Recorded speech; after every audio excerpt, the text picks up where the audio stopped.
The story begins with a determined step. A young man is dashing through the city streets, clearly in a hurry for something important. This is Ju In-gong. As his name, which literally means protagonist, suggests, he is the hero of our story, and right now he's on a mission. He bursts into a local game shop, where his friends greet him with excitement. They've been waiting for him. Ju In-gong eagerly asks if they have the game he's been waiting for. His friend playfully teases him before confirming that he saved a copy just for him. And there it is, the remake of the legendary game, Night Saga RE. The game introduces a classic fantasy world.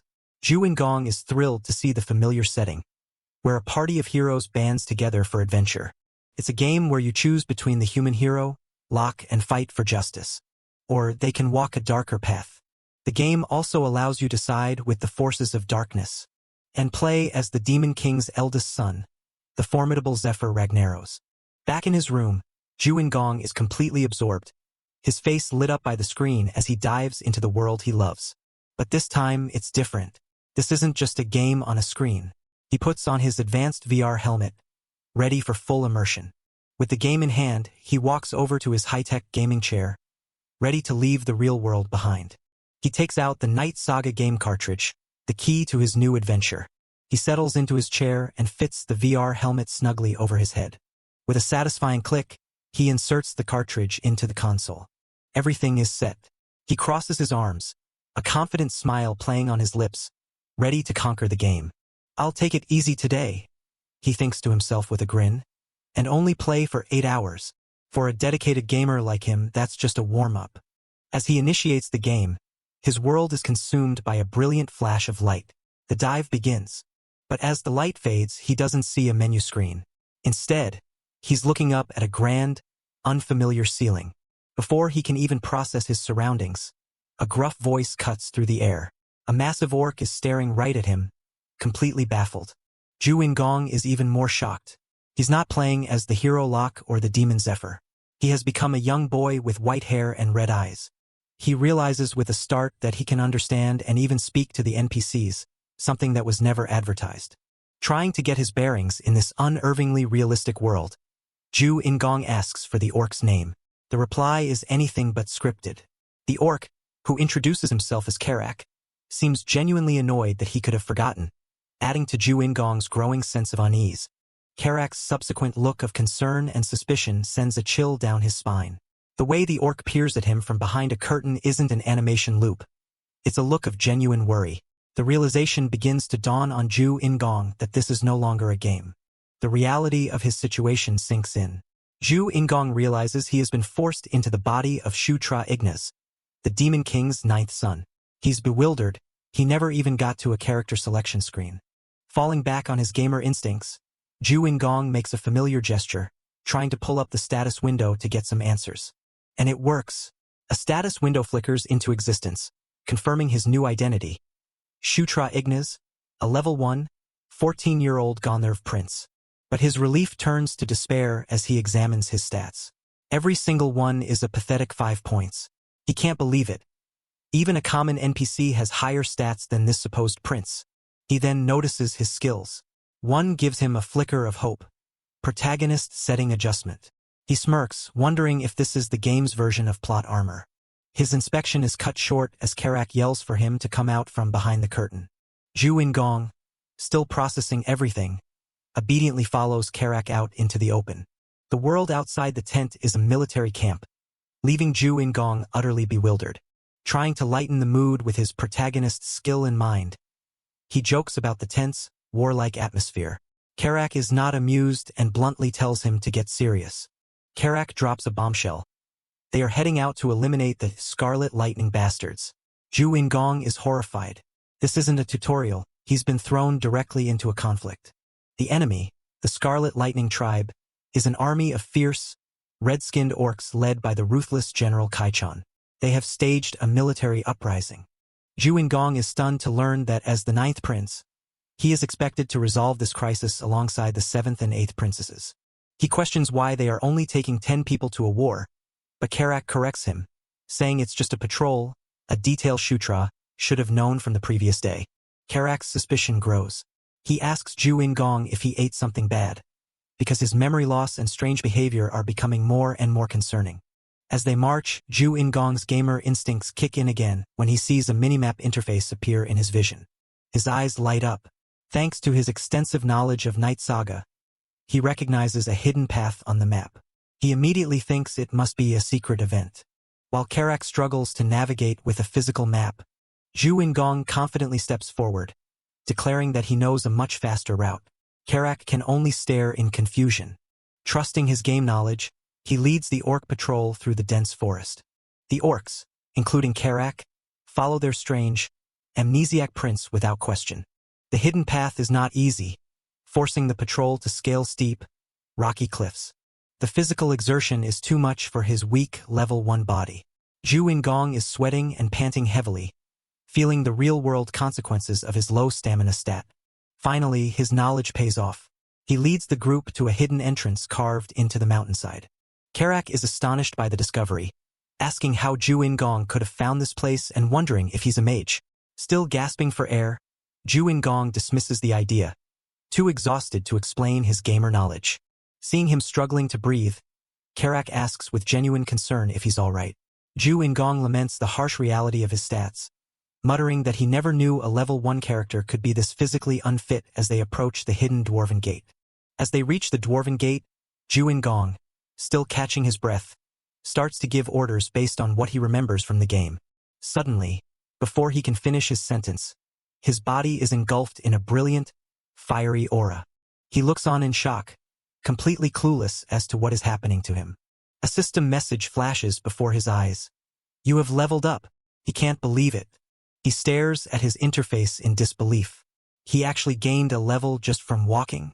This absurd reality is both baffling and intriguing. Shaking off his surprise, he hurries to follow Karak and the other orcs inside the cave.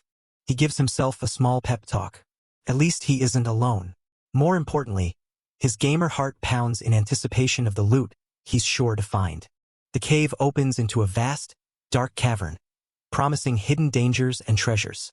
Relying on his game lore, he confidently states that the cave must have been dug by dwarves. Karak is confused, retorting that there aren't any dwarves allied with them. A few steps further, and his prediction is proven right in the most spectacular way. The cavern is filled with a massive horde of dwarven weapons and treasure chests.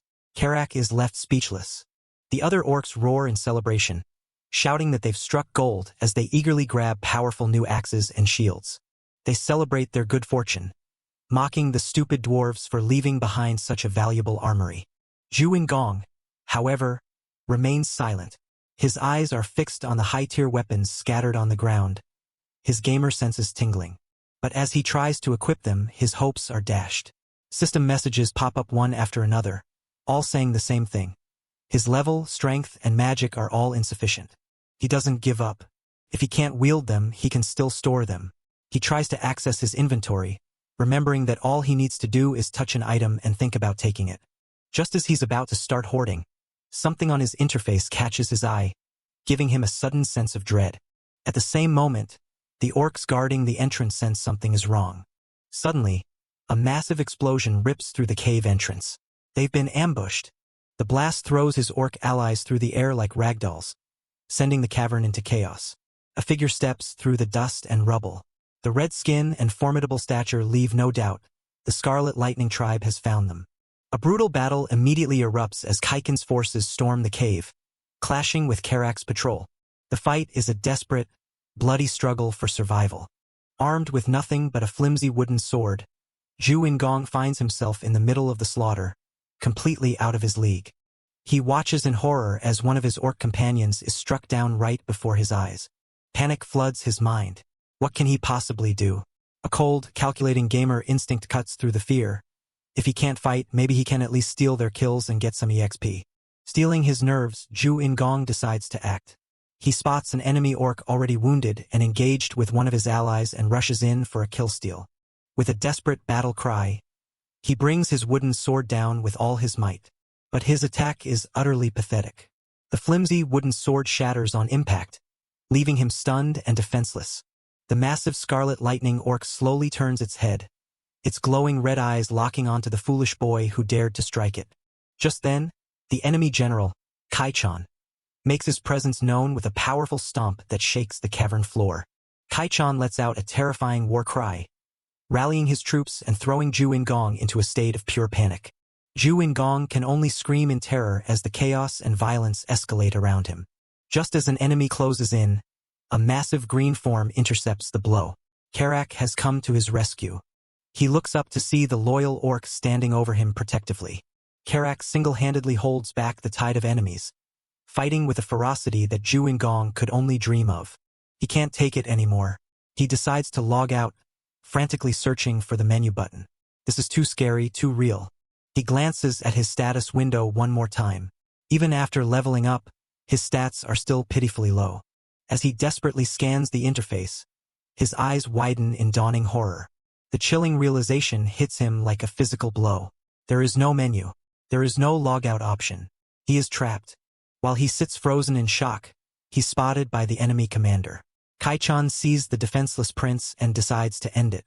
Kai-chan gathers a powerful aura, channeling energy for a devastating attack. He unleashes a massive blast of energy, aimed directly at the horrified Ju In-gong. The full force of the attack slams into him. His health plummets to critical levels. The thought of dying here, for real, terrifies him. He collapses, gasping for air, the pain and fear completely overwhelming him. Kai-chan, seeing his prey is down but not out, charges forward to deliver the final, killing blow. With his enemy looming over him and no way to escape, Ju In-gong faces his own mortality. Is this how his story and his life ends? From the darkness, Shutra Ignis appears, floating alone in the strange, purple-hued void. He looks around, completely bewildered. He wonders aloud, "Where is this place? I'm sure I was taken down by the orcs." A horrifying thought crosses his mind as his eyes widen in terror. "Don't tell me? Am I dead?" Just then, a sound echoes through the void. Shutra is startled by a mysterious voice that declares, "You are the fated existence of this place." A radiant, goddess-like figure with flowing blonde hair appears before him, reaching out as if to bestow a great power. Shutra can only look on in utter shock, completely taken aback by the sudden appearance of this divine being. He is suddenly enveloped in a blindingly bright golden light, a powerful energy surging all around him. The scene abruptly shifts to a chaotic battlefield where green-skinned orcs clash violently with red-skinned demons. The red demons are overwhelming their opponents, slaughtering the green orcs with ferocious brutality.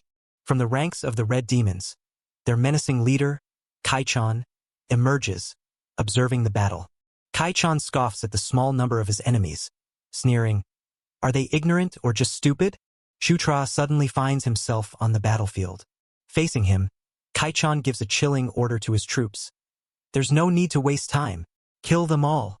A golden aura begins to flare up around Shutra as he stands his ground against the demonic horde. A system window suddenly appears before a stunned Shutra, informing him, "Telekinesis LV-1 has been acquired." He looks at the notification in disbelief, wondering when he could have possibly learned telekinesis, before a sudden realization hits him. Enraged, Kai-chan points directly at Shutra and screams, "What are you all doing? Kill that bastard at once." However, one of the large green orcs on Shutra's side looks back, not with aggression, but with confusion, muttering, "P-Prince." Instantly, the tide turns. The orcs and other monsters rally together, roaring, "Protect the prince! The prince must not be harmed." Shutra's allied monsters form a protective wall around him, shielding their newly revealed prince from the enemy forces. As Shutra tries to make sense of the situation, another system window materializes, assigning him the subclass, Knight of Conquest. He stares in shock, knowing that the Knight of Conquest isn't a class available to normal knights, deepening the mystery of his new existence. As if in response to his new class, a brilliant sword made of pure golden lightning materializes in Shutra's hand. His eyes gleam with fierce determination as a new truth dawns on him. The power of conquest shall be the power of a king. He leaps into the air and raises his celestial blade, unleashing a wave of golden light over his monster troops. They roar in unison, charging forward as they rally under the king's banner. The orcs are shocked as the golden light envelopes them. A system window explains the effect of the conquest skill. It provides a buff to all allies within a designated area. One of the orcs roars with power, exclaiming, My strength is overflowing. United and empowered, the orcs charge forward with renewed vigor, determined to sweep them all up. The buffed orcs tear through the red demon lines, completely turning the tide of the battle with their newfound strength. The battlefield is a scene of utter domination as the empowered green orcs decimate the once superior red demon forces. From a distance, Kai-chan and his subordinates watch in horror. He yells out in disbelief, "They suddenly got stronger." Staring with wide, shocked eyes, the demon general can only think to himself, "This is absurd." Kai-chan frantically scans the battlefield, trying to pinpoint the source of this sudden and impossible power-up. His eyes land on Shutra, still kneeling amidst the golden aura, and he realizes the terrifying truth. Could it be him? An enemy mage unleashes a powerful magical assault directly at Shutra, screaming, "You bastard! Stop this at once!" Shutra looks up, his expression cold and resolute, completely unfazed by the incoming attack. But before the spell can reach him, a massive orc with white, top-knotted hair leaps in front of Shutra, bracing himself to block the attack. The attack harmlessly dissipates against the loyal orc's body. Shutra gives him a slight, approving nod. With newfound authority, Shutra points towards the enemy general and commands his powerful new ally, "Go, Karak!" Karak roars and leaps into action. Kai-chan is frozen in fear as Karak, shrouded in the prince's golden aura, descends upon him.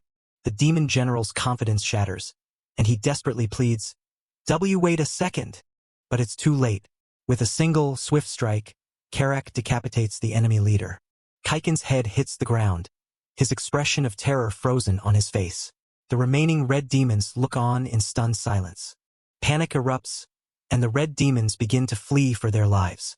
Shutra calmly issues an order to his victorious troops, "Don't let a single one escape." Following the victory, system messages flood Shutra's vision, explaining that the general's merits are for his king. He has leveled up multiple times. Shutra looks at the barrage of level-up notifications, completely surprised by his rapid growth. He lets out a satisfied chuckle, pleased with the outcome, as Karak stands by his side. Karak looks down at his own hands, still glowing with residual energy, and wonders, what exactly is the strength? He turns and looks back at the small prince, the undeniable source of their victory, his mind racing to comprehend what just happened. A look of awe dawns on Karak's face as he makes the connection. He understands that this miraculous power could only have come from their prince, solidifying his loyalty as the battle concludes. Later that night, back at the victorious orc encampment, the troops rest and recover from the battle. Inside his tent, Shutra frantically searches through the system menu, a wave of panic washing over him. It's gone. No matter how much I search, I can't find it. There's no logout button. He forces himself to take a breath, trying to calm his racing heart. He reasons that there must be a logical explanation and considers two possibilities. He thinks about the second, more insane possibility, that this is no longer a game but his new reality. His situation feels just like the plots of the Isekai novels and comics he used to read, where the protagonist enters the world of a game or something very much like it. He weighs the evidence, the hyper-realistic background, and the fact that the so-called NPCs can hold complex conversations. His final, undeniable proof comes with a nervous glance down at his own body. There's no mosaic censorship. This is all too real. Just as the weight of his new reality sets in, he is startled by Karak appearing at the entrance of his tent. "Prince, do you have some time?" Shutra looks up to see Karak standing there with a stoic, unreadable expression. Outside, under the starry night sky, Shutra questions his second-in-command. "Why are you suddenly demanding a sparring match?" Karak explains that since Shutra is now his leader, knowing his swordsmanship level is necessary to prepare for the future. Shutra seems hesitant about the idea. He awkwardly holds the practice sword he's been given, clearly uncomfortable.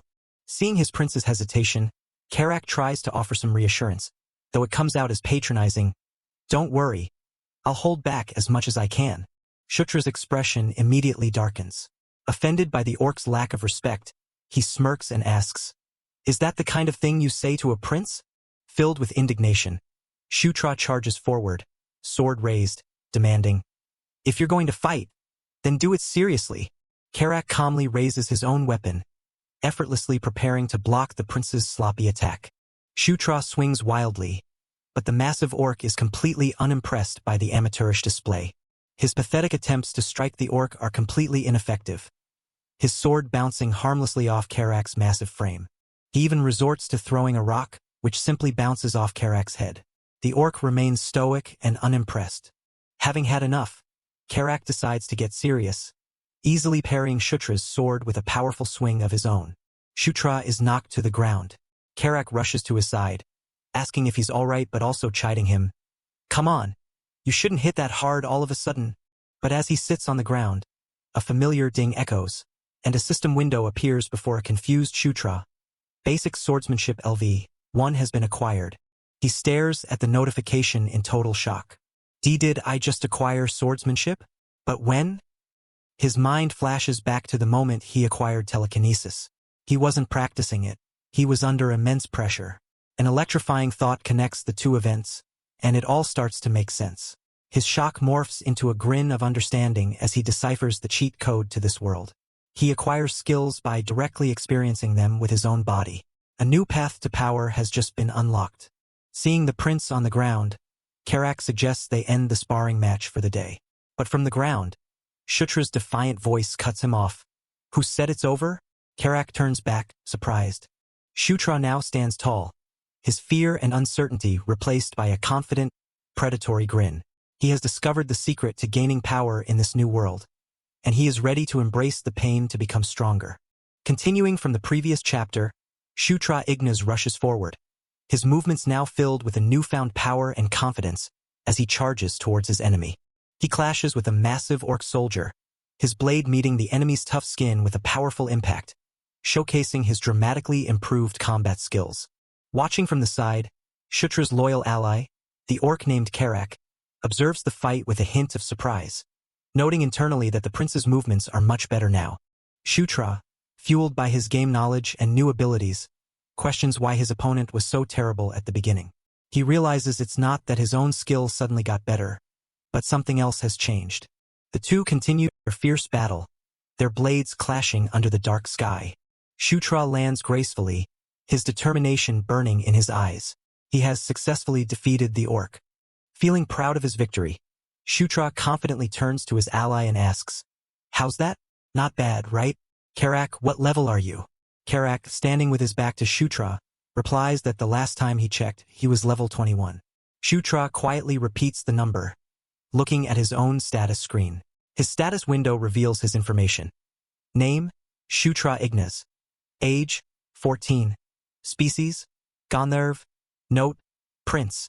And his current level is only 7. He calmly thinks that he should be able to catch up soon enough. Shutra reflects on the world's mechanics. Everyone in this world has levels, a concept he is very familiar with from his past life as a gamer. However, he has a unique advantage. While others need to use a special level evaluation spell to check their status, he can see his instantly through a status window. This means he has the great advantage of being able to see all his stats and reinforce them using extra points, a cheat-like ability in this world. With this realization, Shutra leaps back into action, his confidence soaring. He dodges another one of the orc's attacks. He corrects himself with even greater conviction. No, I can become stronger much faster than the others. This is the beginning of his plan to exploit his unique knowledge. The scene pulls back, showing the battlefield before transitioning to the title card for Breakers, Chapter 3. The story delves into Shutra's game knowledge, specifically, the Demon Arc of Night Saga. This arc from the game follows the story of a character named Zephyr, and how he surpasses his siblings to become the fearsome Demon King. An ominous image depicts the Demon King Zephyr, surrounded by his demonic followers, reaching for the crown that symbolizes his absolute power. Shutra recalls a critical detail from the game's lore. This event, the rise of the Demon King, happens in year 517. Returning to the present, Shutra sits alone in the woods. He understands the terrifying implication. Zephyr kills all of his siblings to achieve his goal, and as a prince himself, that means he is also destined to be killed. His thoughts are interrupted as Karak finds him. "Prince, what are you doing here? I've been looking for you everywhere." Shutra, startled from his deep thoughts, asks if something happened. Karak reminds him, "Did you forget that there's a meeting today?" Shutra looks back, confused by the word meeting. Karak urges him to hurry, explaining that everyone is waiting. Shutra remains visibly puzzled, as this sudden meeting wasn't part of the original game events he so clearly remembered. After a quick journey through a military camp, Shutra arrives inside a large tent for the meeting. To his surprise, two imposing figures, his half-siblings whom he's never met, are already there. The larger of the two, a muscular man with long blonde hair, looks at him and stutters, "Why, you're early." The muscular man, formally introduced as the seventh Prince Chris Moonlight, smiles warmly at Shutra. He tells him to be comfortable, reminding him that they are siblings and there's no need for politeness. The woman with him, the eighth Princess Caitlin Moonlight, points out that this is their first time meeting, justifying Shutra's formal demeanor. Chris insists it's all right and tells Shutra to just call them by their names. Shutra awkwardly agrees. He recalls that these two are the children of Elaine Moonlight, the fourth queen and the queen of the lycanthropes. Despite their friendly appearance, Shutra's internal monologue reveals a different memory. A menacing image of his siblings flashes in his mind. He remembers that in the Game Night Saga, Chris and Caitlin were a real pain. However, he also recalls a critical event. Caitlin is destined to die a year before the prophesied day of massacre. As Caitlin sips her tea gracefully, Shutra remembers the specific reason for her early demise. The secret of her birth. The secret, a crucial piece of his game knowledge, is that Caitlin is a bastard daughter, a fact that will ultimately lead to her death. The real-life Caitlin suddenly breaks his train of thought, her tone shifting to a scolding one. "Why did you fight those guys without following the plan? I told you to just go on patrol," she chides. Shutra nervously explains he didn't know they'd come from there. Caitlin's expression softens slightly as she says, "Let's take a look at you," her eyes scanning him for injuries. She leans in close, asking with genuine concern if he's hurt anywhere. Shutra is taken aback by this unexpected display of sisterly care. Grabbing his chin to get a better look, Caitlin reprimands him. "You're the weakest of us all. You should have been careful." A flustered Shutra can only apologize. Shutra is completely bewildered. Why is she worried about me? He thinks. Since when are the Demon King's children this close? This reality is vastly different from the game he knew. Chris joins in on the scolding, warning Shutra that he's in for it if he does something so dangerous again. Shutra meekly agrees. Looking at his two siblings, who are showing genuine concern for his well-being, Shutra can't help but wonder, what the hell? Are they actually kind? A moment of contemplation. Shutra processes this new, conflicting information, his expression thoughtful. A new plan begins to form in Shutra's mind. He recalls that lycanthropes, like Chris, are known for their powerful aura due to their life force. If I use the same method I used to get skills, he thinks, maybe I'll be able to learn aura as easily too. Putting his new plan into motion, Shutra turns to his siblings and says, "Hey, I have a favor to ask." Chris looks at him, puzzled. Both Chris and Caitlin stare back, their expressions turning to shock and disbelief at his audacious request. The scene then cuts away from the tent. The story shifts to a desolate, mountainous landscape under a blood-red sky, hinting at a massive battle taking place elsewhere. On this chaotic battlefield, orcs are locked in a brutal civil war. An explosion sends a soldier flying. An aerial view shows the sheer scale of the conflict, with green-skinned and red-skinned orcs clashing violently as explosions rock the battlefield. A large, powerful orc general carves a path through his enemies, his weapons swinging in a deadly arc. From behind a powerful, cloaked figure, his soldiers let out a mighty war cry, charging into the fray. This powerful figure, a hulking brute of a red-skinned orc, effortlessly crushes an enemy soldier under his powerful grip, establishing his fearsome reputation on the battlefield. He punches straight through another foe, a display of the overwhelming power that defines the one who will soon be introduced as General Bandal. The terrifying red-skinned general, now introduced as General Bandal, glares down at a cowering enemy soldier who shrieks in fear. With a powerful roar, General Bandal brings his massive weapon down, creating a devastating shockwave that tears through the enemy ranks. He bellows a command to his troops, "Kill them all! I will reward the one who gets the most kills." Inspired by their general's promise, the green-skinned orcs let out a deafening war cry and charge forward with renewed ferocity. The battle continues to rage, the landscape littered with explosions and the clash of the two warring orc tribes. The scene suddenly shifts. Shutra finds himself standing alone in a dark, empty void, when a beam of light reveals a mysterious, glowing entity before him. A beautiful, goddess-like figure with long white hair descends from the light. Shutra watches in confusion as she appears behind him. Shadowy figures of powerful warriors appear alongside the goddess. A bewildered Shutra asks, "Who are you?" As the goddess places a hand on his shoulder, Shutra thinks to himself that he doesn't recall any of these characters from the Night Saga game. A jolt of light startles him, causing him to cry out in surprise. Shutra's eyes snap open. He's lying in bed, realizing the encounter with the goddess was just a dream. He sits up, clutching his head, completely disoriented as he asks himself, "Did I just dream?" Suddenly, Karak's face appears right beside him, asking, "Ya up?" Shutra screams in fright. Shutra jumps back in terror, yelling that Karak scared him. The large orc simply looks at him and calmly states, "You seem fine." Karak then gets to the point, asking directly, "Why'd you ask the princess to hit ya?" He adds that Shutra kept whining until she finally did it. As Karak speaks, Shutra feels a change within him. A system window pops up, confirming his plan was a success. You have obtained Aura LV1. An aura of power now surrounds Shutra. He clutches his chest, exclaiming with excitement, I feel it. I can feel the aura." Karak looks on, amazed. "Can you awaken your aura if you get hit with it?" he asks. Shutra, looking smug, replies, "Well, somewhat." Now fully awake and back to his strategic self, Shutra asks Karak, "Did anything happen while I was sleeping?" Karak confirms that yes, something did. Karak delivers the news. The main force won against the Lightning Tribe 2. Shutra is visibly confused by the term main force. Shutra questions him further, saying he thought he, Chris, and Caitlin were the only ones sent to take down the tribe. Karak dismisses this, noting the tribe's massive size. Shutra then asks who was in charge of this main force. Karak reveals the commander's name, General Bandal. Shutra reacts with complete shock, repeating the name in disbelief. Shutra recalls that General Bandal is one of the strongest characters in the world of Night Saga. He remembers how much he liked using Bandal as a subordinate when he played as the main villain, Zephyr. A critical realization hits him. Wait, this might be my chance. He recalls a vital piece of the game's timeline. Bandal only becomes Zephyr's subordinate in the year 515. With the current year being 512, Shutra understands the opportunity before him. He isn't Zephyr's subordinate yet, he thinks, a determined glint in his eye, which means I can take him for myself first. A cunning smile spreads across Shutra's face.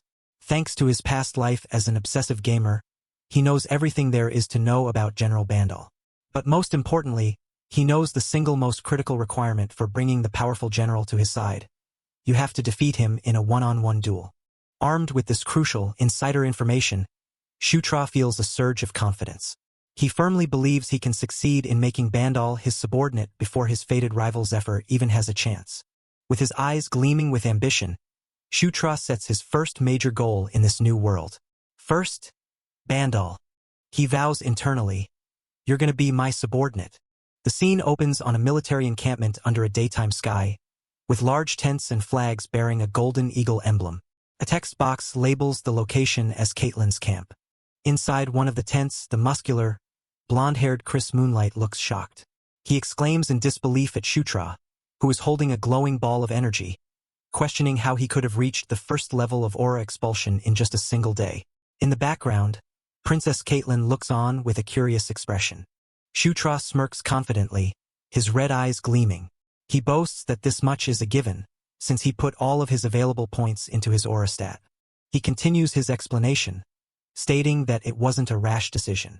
He knows that aura improves one's physical capabilities in general, making it a better investment than a skill like telekinesis. Chris is still finding it hard to believe. He mutters that it should be impossible and wonders if Shutra's rapid progress is because he's a Gondherv. Changing the subject, Chris then asks Shutra if he can also make an underground map. Shutra replies that while he can't create one out of thin air, he does have his own minimap to reference. He says it's simple enough and asks for a pen and paper. Later, a highly detailed map is spread across a wooden table. Chris looks at it in astonishment, exclaiming that it's far more detailed than the one he currently possesses. An impressed Chris slings his arm around Shutra, calling him a genius. Shutra just responds with a slightly awkward laugh. Chris and Caitlin discuss their new strategic advantage. They note that since the Scarlet Lightning tribe members who came across are all dead, their enemies don't know about the underground tunnels. This gives them a prime opportunity for an ambush. With a new plan in mind, Caitlin turns to Shutra, telling him there's something else she needs him to do. Shutra looks back at her, curious. The scene shifts to a lush, mountainous region under a bright, sunny sky. Shutra is now leading a squad of orcs on a patrol mission through a forest path. He sighs, lamenting that, as the youngest of his siblings, he has no choice but to take on this task. One of the orcs comments that it's a good thing they have reinforcements, attributing it to their hard work. Another orc scoffs at the remark. Suddenly, Shutra is taken aback as two mysterious figures in dark, hooded robes block his path. Shutra stares in surprise as he recognizes the figures. It's his sister, Caitlin, and her adjutant. He hesitantly calls out to his sister.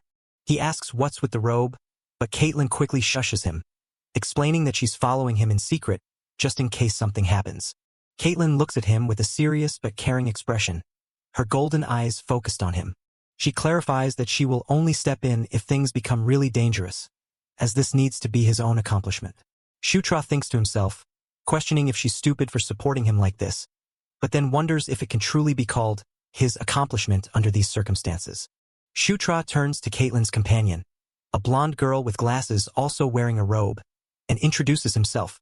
She nervously replies, introducing herself as Syra, the adjutant. Caitlin tells Shutra not to worry and that they'll keep up with him. He simply replies with an all right.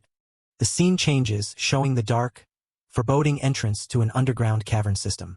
Shutra and his orc squad make their way through the desolate stone tunnels, which appear to be completely empty. He wonders aloud why all the caverns are deserted. Looking at some discarded crates and furniture, Shutra explains the logical reason for the emptiness, stating that no one leaves valuables behind when moving and assumes the dwarves took everything. When one of his orc companions asks what about the weapons they acquired last time, Shutra looks back and theorizes that those items simply weren't considered valuable enough to take, leaving the group to ponder what other secrets the abandoned caverns might hold. Continuing deeper into the dark cavern, Shutra and his squad of orcs press forward, with one orc lighting the way with a torch. Karak, the large white-haired orc, stops and tells the prince he thinks something is coming their way. Shutra, standing beside him, agrees, saying he hears it too. Wasting no time, Shutra accesses his game-like interface, calling up his inventory. He mentally prepares, thinking about the flash spell item he brought along just in case a situation like this occurred. The item, a small potion, is highlighted in his inventory. Shutra pulls the potion from his inventory and turns to Karak. He gives a command. Tell everyone to close their eyes when I give the signal. Karak looks back, confused by the strange order. They both peer into the darkness of the cavern ahead as a rumbling sound grows louder. From the pitch-black mouth of the tunnel, dozens of glowing red eyes suddenly appear, staring menacingly at the group. A horrifying swarm of giant, rock-shelled spiders bursts forth from the darkness, charging straight towards them. A close-up shows Shutra shouting the order with a determined and urgent expression. As his orc squad shields their vision, Shutra hurls the flash spell potion towards the oncoming spider horde. The glass bottle shatters mid-air, releasing its contents, which erupt in a blinding flash of brilliant, golden light. The intense light engulfs the stone spiders, who are caught completely off guard. Blinded and disoriented, the spiders recoil and screech in agony, their charge brought to a screeching halt. With the enemy blinded, Shutra reveals his strategy. Stone spiders are rendered useless by light because they live in darkness. He points forward and commands his troops, "Attack, everyone! Kill the spiders!" Letting out a mighty war cry, the orc squad, with their eyes now open, charges forward to attack the helpless spiders. The battle begins as the orcs clash with the disoriented spiders, cutting them down with their weapons. The orcs continue their fierce assault, overwhelming the blinded creatures with a flurry of attacks. As his squad handles the spider swarm, Shutra stands back and calmly analyzes the situation on his minimap. He recalls a key piece of information from his game knowledge. Stone spiders always hunt in groups. With the boss identified, Shutra draws his sword and orders Karak to follow him, declaring that they will take down the leader. Karak readily agrees. Shutra and Karak break away from the main skirmish, running past the ongoing battle between the orcs and the smaller spiders. The two of them charge deeper into the cavern, heading straight for the location of the stone spider boss. Shutra and Karak come face to face with the leader of the spiders. It is a colossal stone spider boss, towering over them with multiple menacing eyes and a fanged maw. Letting out a battle cry, Karak leaps onto a smaller spider that gets in the way, bringing his massive weapon down on it. He then launches himself at the giant spider boss, swinging his axe with all his might and striking its rocky head. Karak looks on in confusion and shock. His powerful blow does nothing. The axe simply bounces off the creature's head, leaving its rock-like exoskeleton completely unscathed. Karak exclaims, "What? Its exterior is so damn hard." Shutra watches in dismay, realizing he forgot a critical detail. A normal axe won't be able to pierce the boss's exoskeleton. He remembers that its weakness is fire, but laments that he can't use fire magic yet. As he thinks this, the boss's eyes glow menacingly. The giant spider boss turns its attention towards Karak, who looks up in alarm as the massive creature looms over him. The boss rears up, preparing to strike down at the vulnerable orc. Karak is completely defenseless as the massive spider prepares its attack. In a panic, Shutra shouts, "Use fire, Karak. It's weak to fire." Karak, defenseless, yells back in frustration, "Wait, where am I supposed to get fire?" As Shutra watches in desperation, a voice rings in his head, telling him to raise his sword. At the same time, the base of his blade begins to glow with a fiery light. Instinctively, Shutra raises his arm. He looks on in utter disbelief as his sword erupts in a brilliant column of golden flames. Staring at the fire he has just conjured, Shutra's mind races as he stammers out a single thought, "A magic!" In the distance, his sister Caitlin appears, a ball of fire magic prepared in her hand. She had been about to intervene, asking, "Is that enough?" just as Shutra awakened his own power. Seeing her, Shutra calls out, "Sis!" The colossal stone spider boss lunges forward, its massive leg aimed straight for Shutra. Now armed with his newly awakened power, Shutra holds his flaming sword at the ready, preparing to meet the attack head-on. A close-up on Shutra's eyes shows a newfound confidence and fiery determination. The spider's massive leg smashes down towards the ground where Shutra stands. Shutra charges forward, swinging his flaming sword and meeting the spider's attack with a powerful fiery uppercut. A text box appears, announcing the name of this newfound power, Burning Blade. The flames from Shutra's sword engulf the stone spider boss, consuming its rocky exterior in a fiery inferno. A final shot shows Shutra, cape billowing and sword ablaze, looking resolute as he unleashes his powerful burning blade. A brilliant, golden light erupts, signaling a massive surge of power. From the center of the explosion, Shutra emerges, bathed in the radiant afterglow. A look of pure excitement crosses his face, thrilled by his newfound strength. As the golden energy swirls around him, system messages chime, announcing that he is leveled up. Shutra eagerly checks his status window, a wide grin on his face as he sees he has reached level 9. Caitlin appears, asking about the strange light. To deflect suspicion, Shutra nonchalantly calls it a blessing that happens sometimes. Caitlin questions if it's a blessing from Gonnerve, and Shutra quickly agrees. She presses him about how he fought so skillfully. He claims he read about the creatures in books, but internally, he knows it's because he's fought them countless times in the game. Suddenly, Karak calls out to the prince, urging him to look at something he's found. Ahead of them stands a massive, ancient-looking door set into the dungeon wall. The heavy door creaks open, and the party, led by Shutra, ventures into the darkness beyond. Inside, Shutra is stunned to see a familiar glowing structure on a pedestal. He recognizes it instantly, a town portal. The group stands in awe, looking down at the mysterious glowing orb in the center of the vast, hidden chamber. Karak asks Shutra if he knows what the device is. Playing coy, Shutra replies that he doesn't know for sure, but he has a guess. Shutra thinks to himself, recognizing the distinct dwarven style of the portal's design, a pattern he never encountered when he played as Zephyr. However, he recalls seeing it a few times during his playthrough as a hero. Drawing on his game knowledge, Shutra reaches out, believing he can activate the portal by injecting mana into it. Caitlin watches in shock as the orb reacts to Shutra's touch, confirming his suspicion that it is indeed a portal. Caitlin and Syra discuss the revelation. Agreeing with the prince's assessment, Caitlin suggests they search for nearby inscriptions to find out where the portal leads. Just then, Karak calls out to the prince, having found a plaque with letters carved into it on a nearby wall. As they examine the plaque, Caitlin notes that the script isn't the common demon language they are used to seeing. Looking closer at the intricate runes, they realize it looks like ancient dwarven characters. Caitlin turns to Karak, hoping the seasoned warrior might have some knowledge. He bluntly retorts, "Why would I know dwarven script?" Karak then shifts the question to Syra, but she can only apologize, admitting that she is also unable to read the ancient text, leaving the group at a dead end. While his companions are stumped, Shutra suddenly reads the script aloud, stating the portal leads to Gishka Mountains, portal number 2. Caitlin and Syra look at him in shock. He continues reading, adding that it's connected to a third portal, leaving the entire party staring at him in disbelief. For a moment, Shutra himself is confused about how he can suddenly understand the language. A system notification immediately chimes, informing him that he has acquired Dwarven Language LV1. He looks back at the inscription, a shocking realization dawning on him. He can learn new skills just by encountering them. Karak leans in, asking in disbelief if the prince can actually read the text. With a sly smile, Shutra confirms that he thinks so. Completely stunned, Syra asks how long he has been able to read Dwarven and what the rest of the inscription says. Thinking fast to hide his new, unexplainable ability, Shutra claims the text says the portal will activate if infused with mana.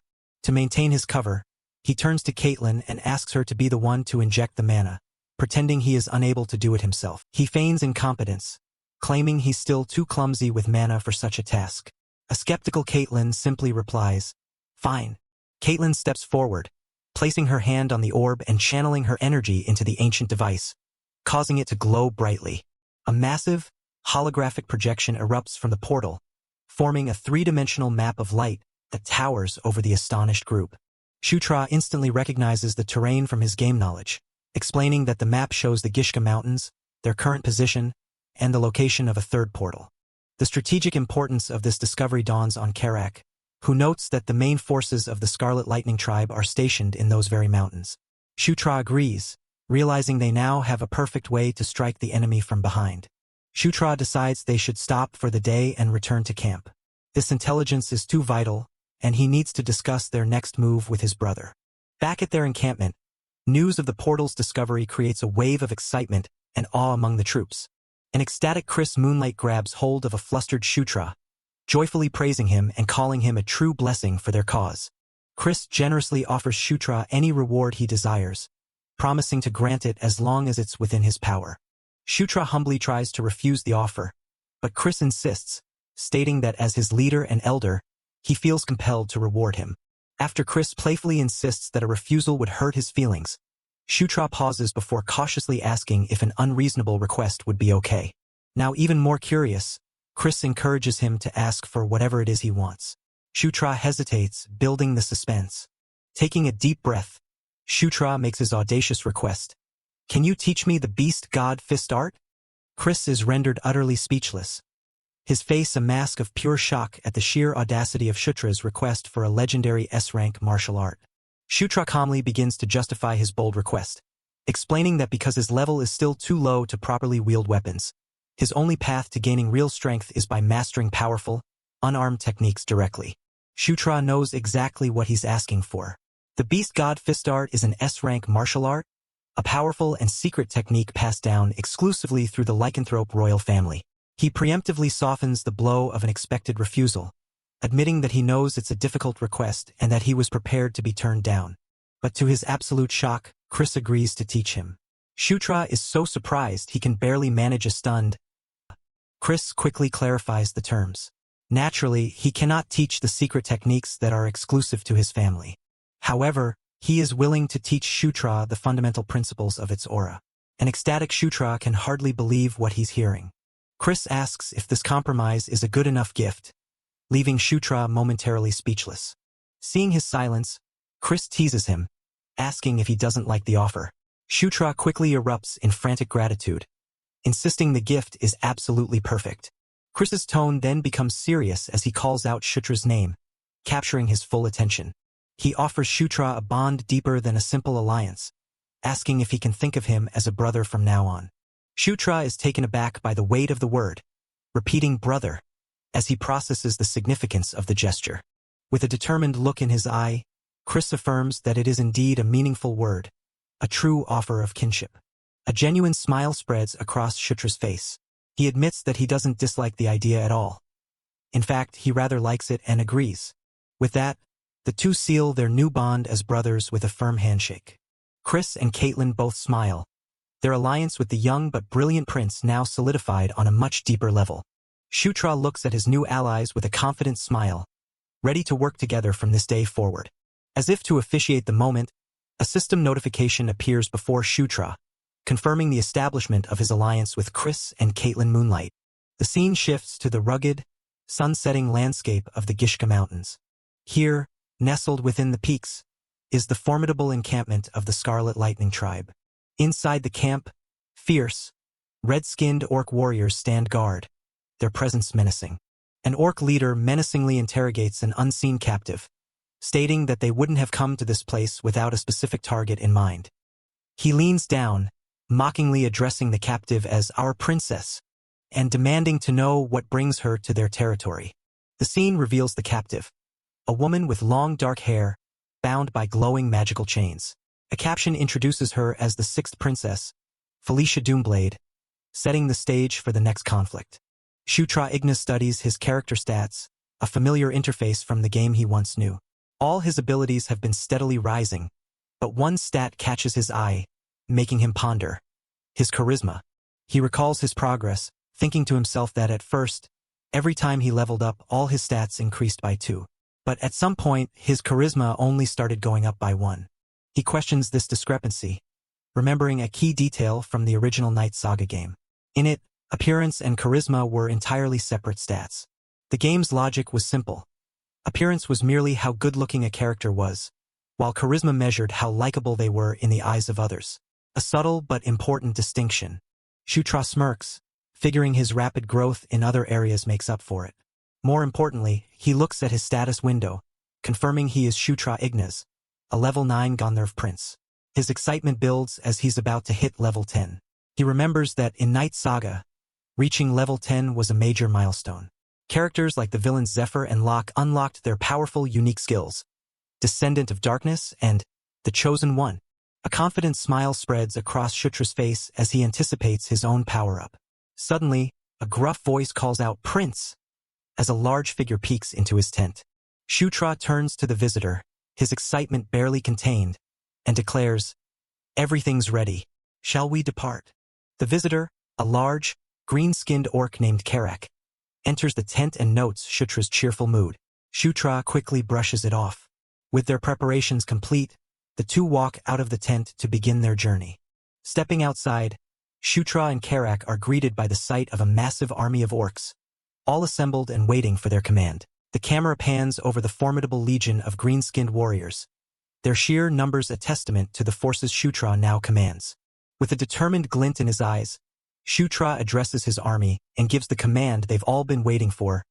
"All right, let's get going." Tokak. Bokwa. Chapter title/number.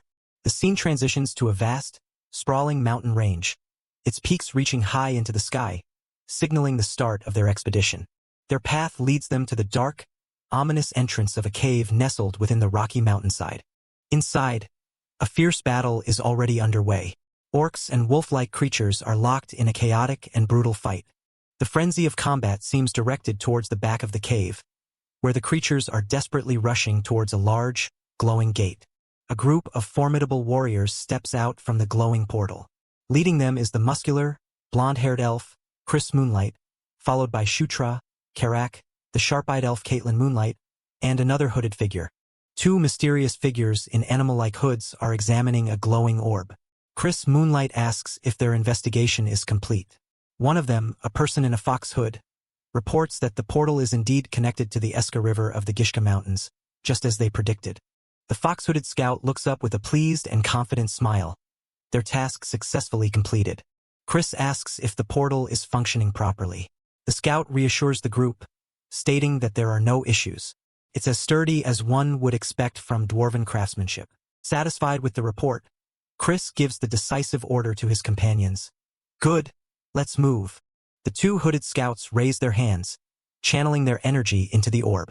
It flares with a brilliant blue light, projecting an image within the portal's archway. The portal shows a vision of the new mountainous region, their destination now visible. As the rest of the group prepares to move, Shutra remains frozen for a moment, staring in wide-eyed wonder. He can't believe he's seeing a real-life gate, a concept he had only ever known from the game. Chris Moonlight impatiently asks Shutra what he's waiting for. Snapped out of his awe, Shutra quickly apologizes and hurries to catch up with the rest of the group as they stand before the portal. Without further hesitation, Shutra steps into the shimmering blue light of the dwarven gate, leaving the familiar cave behind. The party emerges into a new, unfamiliar territory. The terrain is rocky and bathed in a reddish hue, a stark contrast to the world they just left. Chris and Caitlin lead the way, with Shutra and Karak following closely. Shutra looks around, startled by the sudden and dramatic change in scenery. The air itself seems different in this strange, red-tinted land. From their vantage point on a high cliff, the group gets their first look at their objective, a massive enemy encampment stretching across the valley below. Chris Moonlight gazes down at the settlement with a confident look. Good. Just as I expected, there's their encampment, he says, quickly assessing the enemy's strength. Judging by its size, I'd say there are roughly 5,000 troops. He zooms in on the camp's layout, immediately identifying a key vulnerability. If we're striking from the rear, he strategizes, then the supplies should be our priority. Chris lays out the infiltration plan. If General Bandal launches an attack from the front to distract them, then our infiltrating units can burn down their food stores from behind. However, one of the sharp-eyed, hooded scouts interjects, her voice tinged with uncertainty. But doesn't something seem strange? She asks, looking towards Chris. She points out her observation to the group. There aren't nearly enough troops in the camp. The others look on, puzzled. You're right. Where did they all go? Could they have already started an attack? As the group contemplates the mystery of the missing soldiers, Shutra's ears twitch. His head snaps up as a faint, distant noise catches his attention. What's that? He exclaims. He turns towards the sound, his eyes scanning the horizon. Sounds like a battle going on. He murmurs, his expression turning serious. Noticing Shutra's attempt to listen, Chris gives him a crucial instruction. Shutra, focus your aura on your eyes. Shutra looks back, confused by the command. Though uncertain, Shutra follows the instruction. He closes his eyes and concentrates, and a faint purple energy envelopes his face as his red eyes begin to glow. Suddenly, his vision sharpens, allowing him to see the distant battle with supernatural clarity. Shutra gasps, astonished by his newfound ability. Can see it, he shouts, watching the distant clash of warriors as if he were standing right there. Caitlin analyzes the scene. One side looks like the Lightning Tribe, but who are the others? She wonders aloud. Chris confirms her suspicions, adding, they're not General Bandal's men. Today wasn't scheduled for any battles anyway. Chris also notes that the scale of the fight is too small to be a major offensive. Shutra remains silent, his enhanced vision allowing him to process details his companions can't yet see. Through his aura-enhanced eyes, Shutra focuses on a key figure in the battle, a fierce female warrior with long, white hair, single-handedly taking on multiple opponents. The white-haired warrior fights with incredible ferocity, her eyes glowing red with power as she strikes down an enemy and reaches for a creature on the ground. Shutra suddenly identifies the mysterious warriors, and his eyes widen in shock. Dark elves? He blurts out, startling his companions.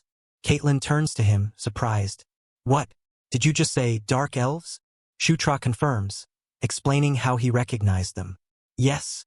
They have a smaller build, and the fact that they're riding Dracos is... His knowledge from the game once again proves invaluable, though Caitlin is left confused by the term Dracos. Just as Shutra provides his intel, Chris shields his eyes and spots a change on the battlefield. They're retreating, he exclaims. From the speed of their withdrawal, he speculates that their commander must have fallen. The distant view confirms it. The Dark Elf forces are pulling back in a swift, organized retreat, leaving the battlefield to the victorious Lightning Tribe. The group watches the abrupt end of the skirmish, a collective look of confusion on their faces. Chris voices their shared thought. What's going on here? Is the fight over already? Shutra remains quiet, a bead of sweat on his face. The unexpected appearance of dark elves doesn't add up. He silently wonders what could have possibly brought them to this location.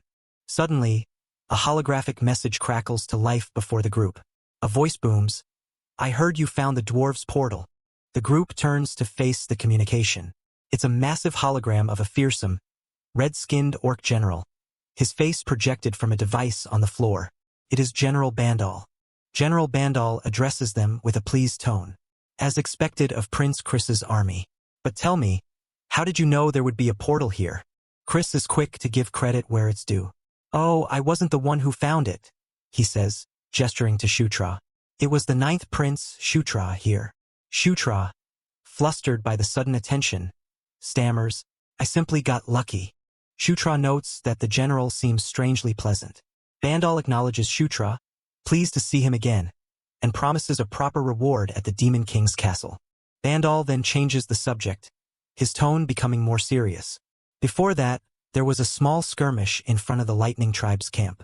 Do you know anything about it?" The general confirms what they witnessed. "That was likely the Dark Elves. It seems they joined the battle on their own accord." He then poses the same question that was on Shutra's mind. "But why would Dark Elves clash with the Lightning Tribe?" Chris asks if they weren't reinforcements sent from the Demon King's castle. Bandal explains the situation is murky. Hard to say. According to them, they were planning to scout before joining up, but things went wrong. General Bandal's face becomes grim. "We have a bigger issue," he declares. The group looks up at the hologram, sensing the gravity of the situation as they ask what it is. He delivers the bad news. It seems the leader of the Dark Elves' independent unit was captured by the Scarlet Lightning Tribe. Chris immediately understands. So that reckless little skirmish was because of that? Shutra interrupts, his voice filled with urgency. He needs to know more. "Wait, who exactly is the commander of that independent unit?" General Bandal's holographic face stares down, his gaze seemingly fixed on Shutra. "It's someone you know well," he says, before revealing the shocking truth. "It's the 6th princess, Felicia Doomblade." An image of the captured princess, Felicia Doomblade, flashes into view, her form radiating a powerful purple aura. General Bandal delivers the final, personal blow to Shutra. "Your sister." The devastating revelation hangs in the air, leaving both Chris and Caitlin completely stunned, their eyes wide with shock and disbelief. The scene introduces the 6th princess, Felicia Doomblade. She is the daughter of Sylvia Doomblade, the 3rd queen and princess of the Dark Elves, and the twin sister of the 5th prince, Sylvan Doomblade. Because of this allegiance, Shutra has always considered Felicia and her faction to be enemies. Shutra is puzzled by Felicia's sudden appearance in the current conflict. He suspects she might be trying to interfere to claim some achievement for herself. Meanwhile, Chris questions whether their enemies, the Scarlet Lightning Tribe, are even aware that the dark elf they've captured is the princess, Felicia. Over a holographic communication, General Bandal reports that they don't know and haven't been able to confirm the enemy's awareness of Felicia's identity. The group discusses their next move. General Bandal states that their primary plan is to save her, but there will be no negotiations. However, if the enemy makes the first move, it opens a path for discussion. Chris firmly states that he has no intention of being the first to yield or show weakness. General Bandal concludes the call, promising to gather more information and get back in touch if anything changes. Chris acknowledges the message. The holographic projection of General Bandal vanishes, leaving Chris, Caitlin, and Shutra to contemplate their situation. With a smirk, Chris sarcastically remarks on the situation, saying, "Looks like our oh-so-brilliant older sister has become a prisoner." Caitlin insists that they must save her if she's alive, but Chris retorts that it won't be an easy task. Caitlin grows worried, realizing that a rescue attempt could lead to their own forces suffering heavy losses. Overcome with emotion, Caitlin grabs Chris, pleading desperately that they must save Felicia because she is their sister. Chris remains silent in response. Chris shows a conflicted expression, sweating slightly. He looks away from his sister towards Shutra and begins to explain his hesitation, saying, "I know that, but..." Shutra watches the interaction between the siblings, completely puzzled by the tension and conflict. The scene transitions, marking the start of Chapter 7, and shifts to a military encampment under a vast, cloudy sky. Inside a command tent surrounded by beast-men soldiers, Chris gathers Caitlin and Shutra around a table to lay out his strategy, stating, "The plan is simple. He explains the strategy using a map.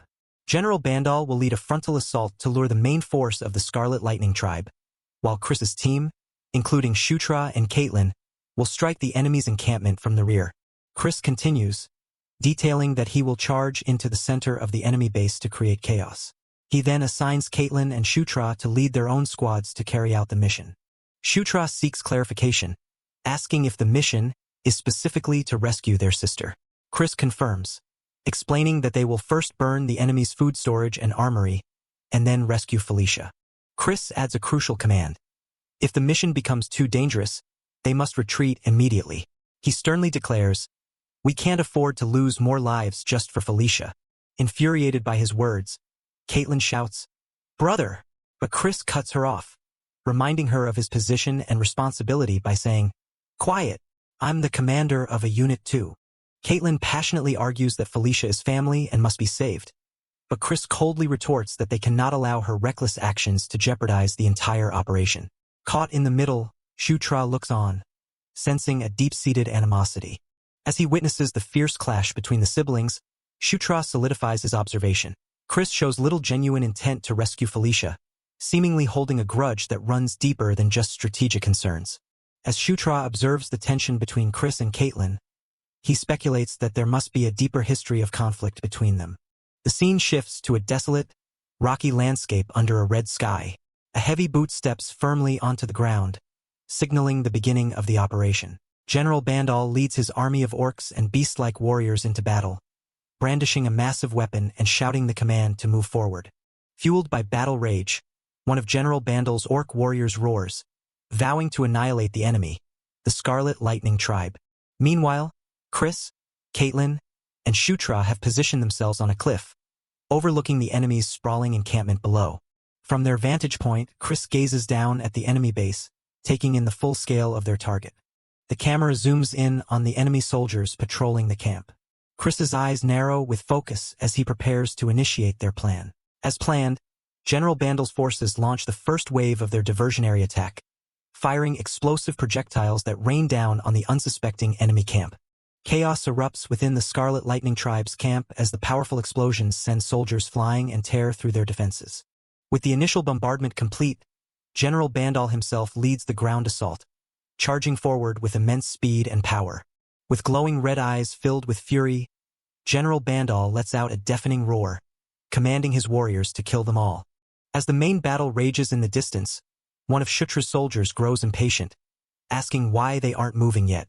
Shutra remains calm, telling him to wait for the signal.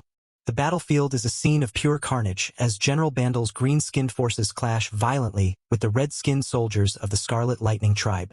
A massive explosion rocks the battlefield, indicating a critical moment in the fight. General Bandal and his orc warriors stand over the bodies of their defeated foes, having successfully drawn out and overwhelmed the enemy's main force. After a moment of silence, General Bandal gives a new, surprising order to his troops. "Now! This is it. Everyone, retreat!" The feigned retreat begins. As Bandal's forces pull back, they set the enemy camp ablaze. The massive fire rages, sending up a huge plume of smoke, the signal Shutra was waiting for. From his position on the cliff, Chris watches the distant fire and smoke, recognizing that the signal has been given. Chris turns to his own forces. "Everyone, get ready. We're moving," he commands, reinforcing their objective. "Let's carry out the mission exactly as planned." With their orders given, Shutra and Caitlin stand ready, their expressions grim and determined as they prepare to enter the chaotic enemy base. With a powerful war cry, Chris leads the charge as his unit, including Shutra and Caitlin, descends from the cliffs to storm the now-distracted enemy encampment. The remaining soldiers of the Scarlet Lightning tribe are caught completely by surprise, looking up in shock as Chris's forces ambush them from above. The Beastmen warriors of Chris's unit leap into the fray, viciously attacking the enemy soldiers and plunging the camp into further chaos. Amidst the chaos of the charge, Caitlin shouts a warning to Shutra to be careful. He yells back for her to do the same, their words nearly lost in the noise of battle. Wasting no time, Shutra takes command of his unit. He activates his unique map interface, instantly pinpointing their objective and issuing a clear, decisive order: moving left, dash straight to the food storage. Following Shutra's command, His squad of orc warriors charges forward with a battle cry. The orc leading the charge, Karak, roars for his soldiers to kill all of their enemies. Karak fearlessly dives into the enemy ranks, cutting down a soldier from the Scarlet Lightning tribe. However, another enemy soldier catches Karak off guard, landing a powerful punch that sends him reeling. Just as Karak is about to be struck again, he looks up in surprise. From a distance, Shutra expertly throws a dagger. The dagger flies through the air and strikes the enemy soldier directly in the head, saving Karak from the blow. A system window appears, notifying Shutra that he has acquired the skill Dagger Throwing LV1. He runs forward with newfound confidence. Shutra flashes a smug and satisfied smile, pleased with his quick mastery of a new ability in the heat of battle. Karak is stunned and asks the prince when he learned how to throw daggers. Shutra casually dismisses it, claiming he just practiced the previous night and somehow gained the skill, urging them to hurry. They arrive at a large building which Karak identifies as the food storage. He asks if they should proceed with the plan to burn it. Shutra initially agrees, telling him to continue as planned. But then Shutra freezes. A look of horror crosses his face as he suddenly realizes a fatal flaw in their plan. Wait, what about Felicia? He thinks, fearing she might be locked inside and burned to death. Changing his mind instantly, Shutra declares they have to find Felicia first. A confused Karak asks how they could possibly find her in this chaos, to which Shutra simply replies, "Hold on." Shutra once again activates his glowing map interface, focusing intently on it to find a solution. Relying on his meta-knowledge of the game, Shutra reasons that Felicia, as a currently non-hostile royal, should register as a neutral NPC. This means her location will be marked on his map by a unique blue or purple dot. His eyes widen in realization as he spots the distinct marker on the map, confirming he has pinpointed Felicia's location. Without hesitation, Shutra changes direction and shouts, "This way, Karak!" The loyal orc immediately acknowledges the new order and follows him. Following the map's directions, Shutra arrives at a closed door and forcefully kicks it open. He enters a dark, unfamiliar room, frantically looking around. This has to be the place. But where's Felicia? He wonders, just as an unseen person calls out his name. Shutra turns in surprise toward the voice and sees the faint outline of a woman with long white hair in the dimly lit room. The full, shocking scene is revealed. Princess Felicia is kneeling on the ground, powerless. She is bound by glowing red chains and trapped within a complex, pulsating magic circle. Felicia, the sixth princess, looks up at him, her expression one of utter astonishment as she questions his presence. "Shutra, what are you doing here?" The scene opens on the dark elf princess, Felicia Doomblade, chained and imprisoned. She looks up in shock, questioning the unexpected arrival of a familiar face. "Shutra, what are you doing here?" she asks, her voice filled with disbelief. Shutra kneels behind her, not with hostility, but with purpose. He begins to undo the magical chains binding her. "Let's talk later," he says calmly. "For now, just stay still." His focus is entirely on freeing her. While he assures her they need to escape the dangerous place, his inner thoughts reveal a calculated motive. Shutra knows that by rescuing the powerful Felicia now, he can indebt her to him, securing a valuable and powerful ally for the future. Felicia glances back at him, her expression a mixture of suspicion and surprise. She remains silent, processing the strange turn of events as the supposedly weak prince works to set her free. The scene shifts to a chaotic, war-torn camp. From the perspective of an onlooking orc, two figures are seen running through the battlefield. A voice exclaims that they barely escaped and must hurry. The man, Chris, urges his companion, Caitlin, to hurry so they can regroup. They are clearly allies of Shutra, fighting their way through the chaos to meet up with him.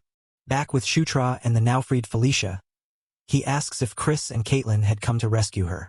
Felicia is taken aback by the question, her surprise evident. Felicia stammers, confused. From her perspective, Shutra was never important or strong enough for powerful allies like Chris and Caitlin to mount a rescue mission for someone associated with him. The idea seems preposterous to her. Their conversation is cut short as an orc warrior runs past, shouting a warning to Shutra, whom he addresses as Prince. The enemy is swarming in, and the battlefield is becoming more dangerous by the second. Reacting instantly, Shutra calls out to Felicia by her first name, pulling her toward him and away from the immediate danger. Felicia, still processing the situation, complies with a hesitant, okay. The sudden familiarity catches Felicia off guard. Wait, when did you start calling me by name? She wonders, as Shutra swiftly moves past her, positioning himself between her and the oncoming threat. Watching him run ahead, Felicia is left momentarily stunned and confused by his uncharacteristically assertive and protective behavior. Suddenly, a female ally, likely Caitlin, spots a threat from a distance and screams a warning, Shutra, behind you. But Shutra, focused on the enemies in front, doesn't seem to hear or have time to react. The warning comes too late. A blast of magical energy strikes Shutra directly in the chest. His eyes widen in shock and pain as the attack hits its mark. He lets out a pained gasp, coughing up blood as the force of the blow courses through him. The injury is clearly significant. The attacker, an orc mage, stands ready. Witnessing Shutra being struck down, Felicia screams his name in a mix of horror and fury. In the next instant, a powerful torrent of flame erupts, engulfing the orc who had attacked Shutra. This is Felicia's immediate and devastating retaliation. Felicia stares, panting, at the spot where Shutra fell, her face a mask of shock and concern. Seeing him injured has triggered a powerful, protective instinct within her. Her moment of concern is broken as a brutish, red-skinned orc lets out a ferocious roar and charges at her. Felicia clicks her tongue in annoyance. Instead of fear, her eyes narrow with cold fury. The princess of the Dark Elves is not one to be trifled with. A massive explosion of light and power bursts forth, suggesting Felicia has unleashed another powerful spell against her foes. She looks on in surprise, not at her own magic, but at another event unfolding on the battlefield. Something unexpected is happening. While Felicia looks on in shock, a figure rises from the dust. It's Shutra, not only alive but standing with a newfound resolve. The devastating attack didn't defeat him. Instead, it has triggered an awakening. System windows confirm his transformation. First, the fundamental skill Mana Control LV.1 is acquired. Then, channeling this new energy, a bow of pure flame materializes in his hands as a second skill appears. Fire Arrow LV.1. The supposedly weak prince is now armed with real magic, ready to turn the tables. With his new skills unlocked, Shutra looks towards the battlefield not with fear, but with a smug and confident smile. It's time to test his newfound power. He lets loose his fire arrow, and the result is a massive, roaring explosion of flame that engulfs an enemy, showcasing the devastating potential of his very first spell. A wide, almost manic grin spreads across Shutra's face. The thrill of wielding real magic is intoxicating, and he's clearly enjoying every second of it. Like a seasoned archer, he skillfully draws back his mana bow, loosing multiple fire arrows at once into the horde of charging monsters. The arrows find their marks, striking several of the red-skinned orcs with small, fiery explosions, halting their advance. Shutra laughs aloud, a mix of disbelief and pure joy in his voice. Haha, this is real. It's actual magic. For the first time, he's not just using his knowledge of the game. He's living it. He unleashes another fire arrow, reveling in the power. Even though it's only level 1, this is incredible, he shouts, filled with the excitement of his growth. But his celebration is cut short as a new threat emerges. A wave of sharp, magical ice erupts from the ground, freezing a path across the battlefield. The ground is now covered in a treacherous layer of ice. Shutra looks on, surprised by this elemental shift in the battle. Ice? He questions. His eyes quickly locate the source. An enemy archer perched on the high ground, his bow glowing with frosty energy. He has a new, dangerous opponent. Shutra's eyes widen in alarm as he realizes the archer isn't aiming for him, but for the person behind him. Wait, he's aiming at Felicia right now. As if on cue, Felicia approaches, asking with genuine concern if he's all right. Thinking fast, Shutra shouts, "Wait, don't come closer," and forcefully pushes Felicia out of the path of the incoming projectile. Felicia can only watch in shock, her eyes wide with disbelief as Shutra deliberately puts himself in harm's way to protect her. Time seems to slow as the glowing ice arrow homes in on its new target, Shutra, who stands firm, ready to intercept the attack. But instead of bracing for pain, a completely different thought crosses his mind. He isn't just taking a hit for her. He has a plan. A greedy, excited smile flashes across his face as he thinks, "This one's mine." He realized from the start that getting hit by elemental attacks is how he acquires new skills. The ice arrow strikes him dead on, shattering on impact and releasing a wave of frigid energy. He is completely enveloped in a cloud of ice and snow as the skill imprinting process takes place. Just as he planned, a system window confirms his success. You have acquired Ice Arrow LV.1. A smug smile creeps onto his face. His gamble paid off. However, the triumphant smile quickly vanishes as the reality of the damage sets in. The power of the attack was far greater than he anticipated. Shutra collapses, the icy arrow still embedded in his shoulder. A dire warning flashes before him. His health has dropped to a critical 13 out of 95. He is in extreme danger. Panic begins to set in as he looks at the arrow in his shoulder. Damn it, my health," he mutters, realizing how close to death he just came. He grits his teeth, knowing that another hit, even a small one, would finish him off. Just then, a sharp, cold voice cuts through his panic, calling him an idiot. He looks up to find Felicia standing over him, arms crossed tightly. Her expression is a mask of cold fury, her eyes narrowed as she glares down at his pathetic state. Felicia's face is flushed, a mix of anger and embarrassment. She's clearly flustered by the situation, while Shutra can only stare back, utterly bewildered by her reaction. She continues to scold him, pointing out that even among all his siblings, he is known as the weakest. "So who do you think needs saving?" she yells. It's at this moment that Shutra realizes she is completely misinterpreting the situation. Shutra is baffled. Not only does she think he's a self-sacrificing hero, but she also somehow knows about his low standing in the family. He's also just noticed that the enemy mage who shot the ice arrow is gone.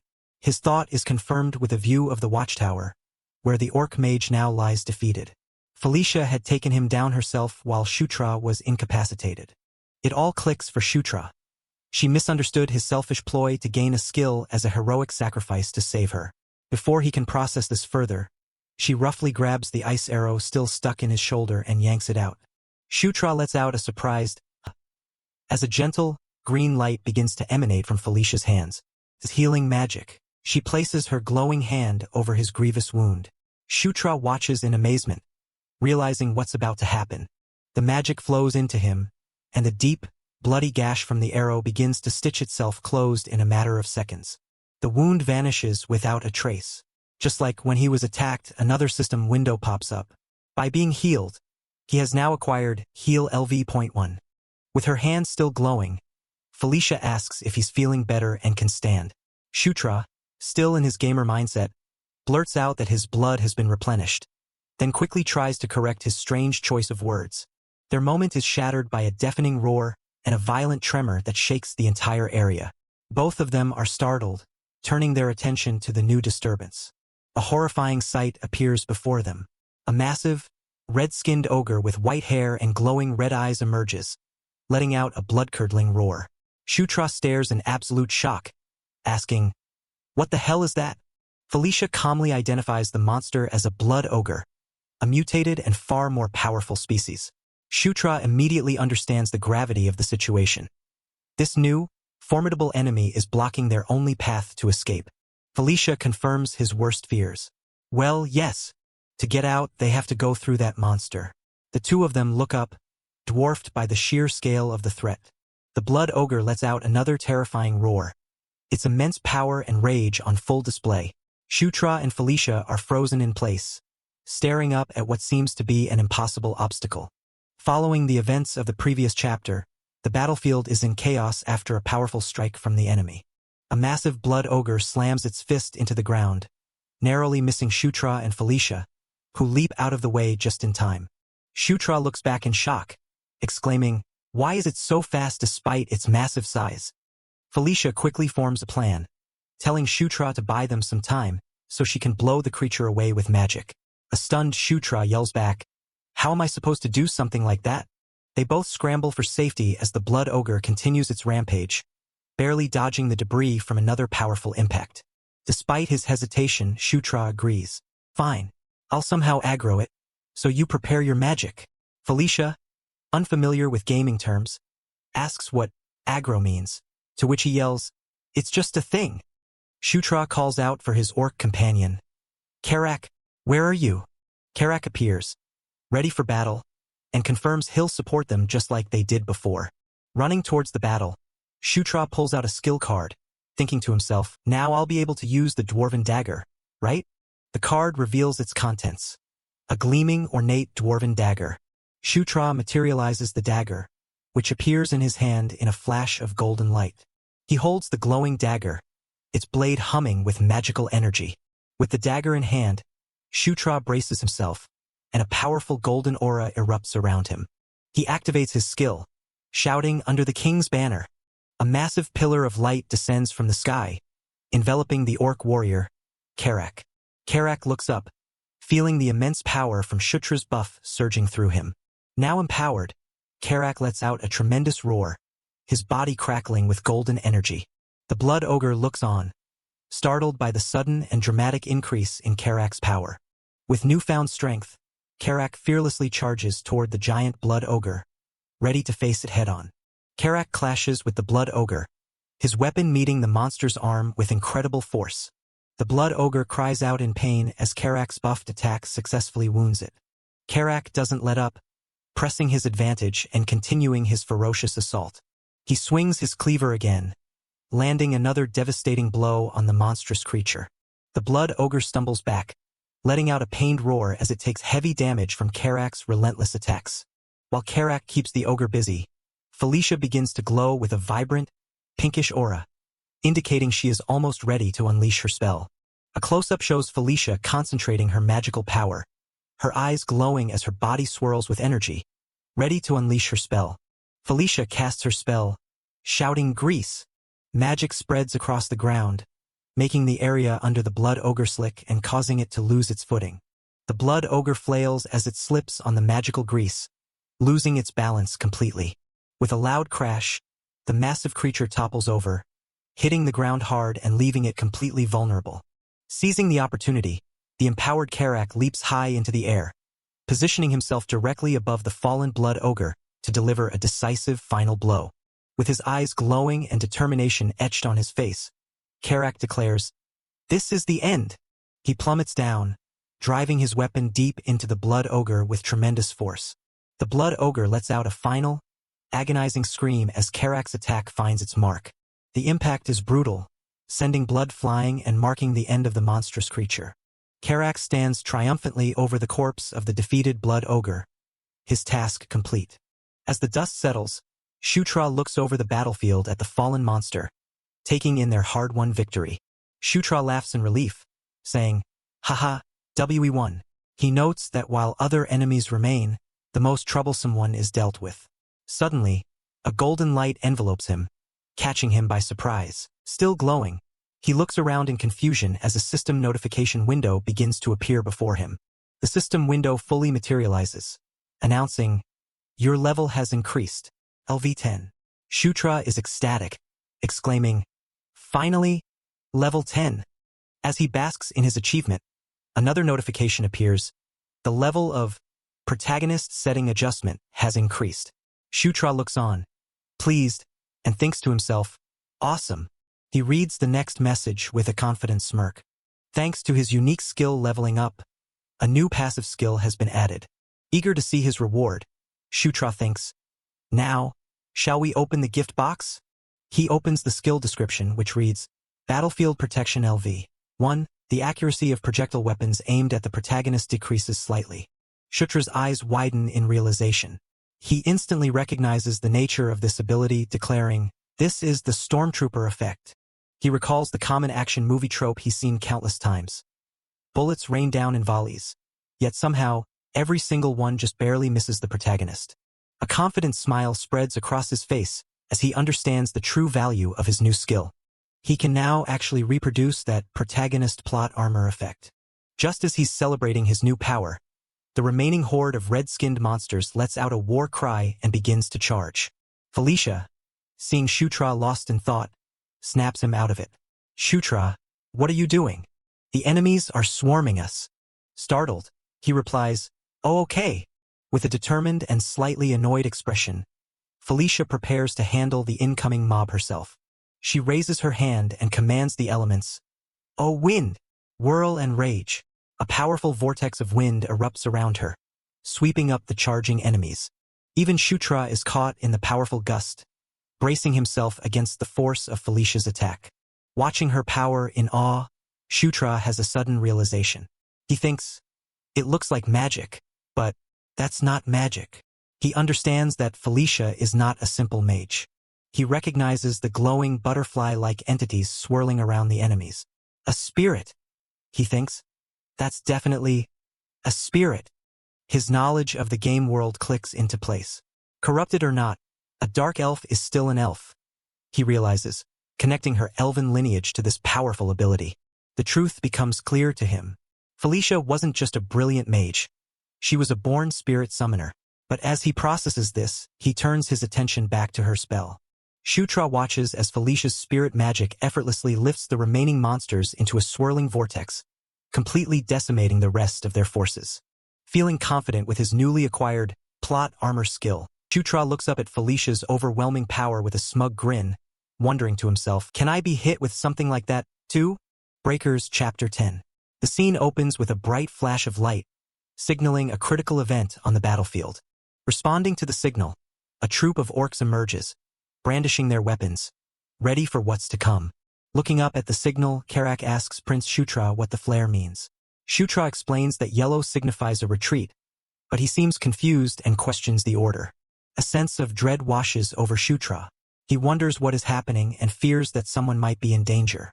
Making a swift decision, Shutra turns to his loyal subordinate. He orders Karak to take the troops and pull back. Shutra declares that he is going to find his sister, Caitlin. Karak is taken aback by this sudden and seemingly reckless decision.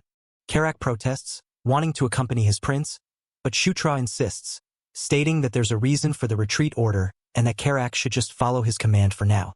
Suddenly, a new voice joins the conversation.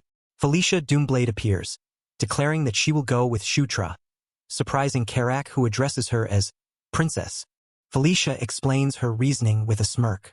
She's not the type to leave a debt unpaid and sees this as a chance to return the favor to Shutra for saving her. After a moment of silence, Karak reluctantly accepts their decision. He tells them to be careful and that he will wait for them up ahead. Shutra agrees, telling Karak he'll see him soon, as he and Felicia part ways with the retreating orc forces. Walking past the bodies of fallen enemies, Felicia continues to probe, asking if he's really that worried about Caitlin, implying that she might not be in as much danger as he thinks. She points out that his concern is natural, after all, they're siblings. Shutra seems flustered by her comment and quickly clarifies that his concern stems from them being allies, not just siblings. Felicia gives him a knowing look, seeming to understand there's more to his feelings than he's letting on. Their conversation is cut short by the sounds of intense fighting ahead. A horde of red, monstrous creatures charges forward. The clash of battle rings out as the red creatures descend upon their target with ferocious intensity. In the heart of the chaos, a lone warrior stands against the tide. It's Caitlin, effortlessly dodging and striking with incredible speed and precision. With a determined gaze, she focuses her power, facing down a seemingly endless wave of enemies. Caitlin unleashes a blast of energy from her palm, decimating a group of the red creatures in a fiery explosion.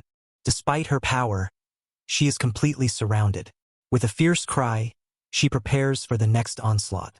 She leaps through the air, cutting down 2 more enemies in a single, fluid motion, showcasing her exceptional combat skills amidst the chaos. Landing firmly, energy begins to crackle around her fist as she prepares to unleash another devastating attack, her eyes glowing with focused power.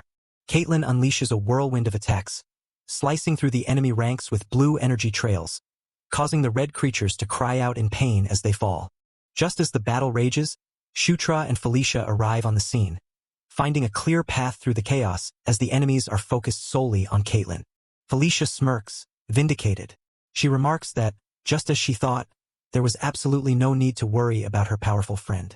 Caitlin finally notices them and questions why Shutra didn't retreat. He stammers, admitting he came to help but realizes how unnecessary it was given her strength. Before Caitlin can question him further, her eyes widen in surprise as she finally sees who is standing beside her brother.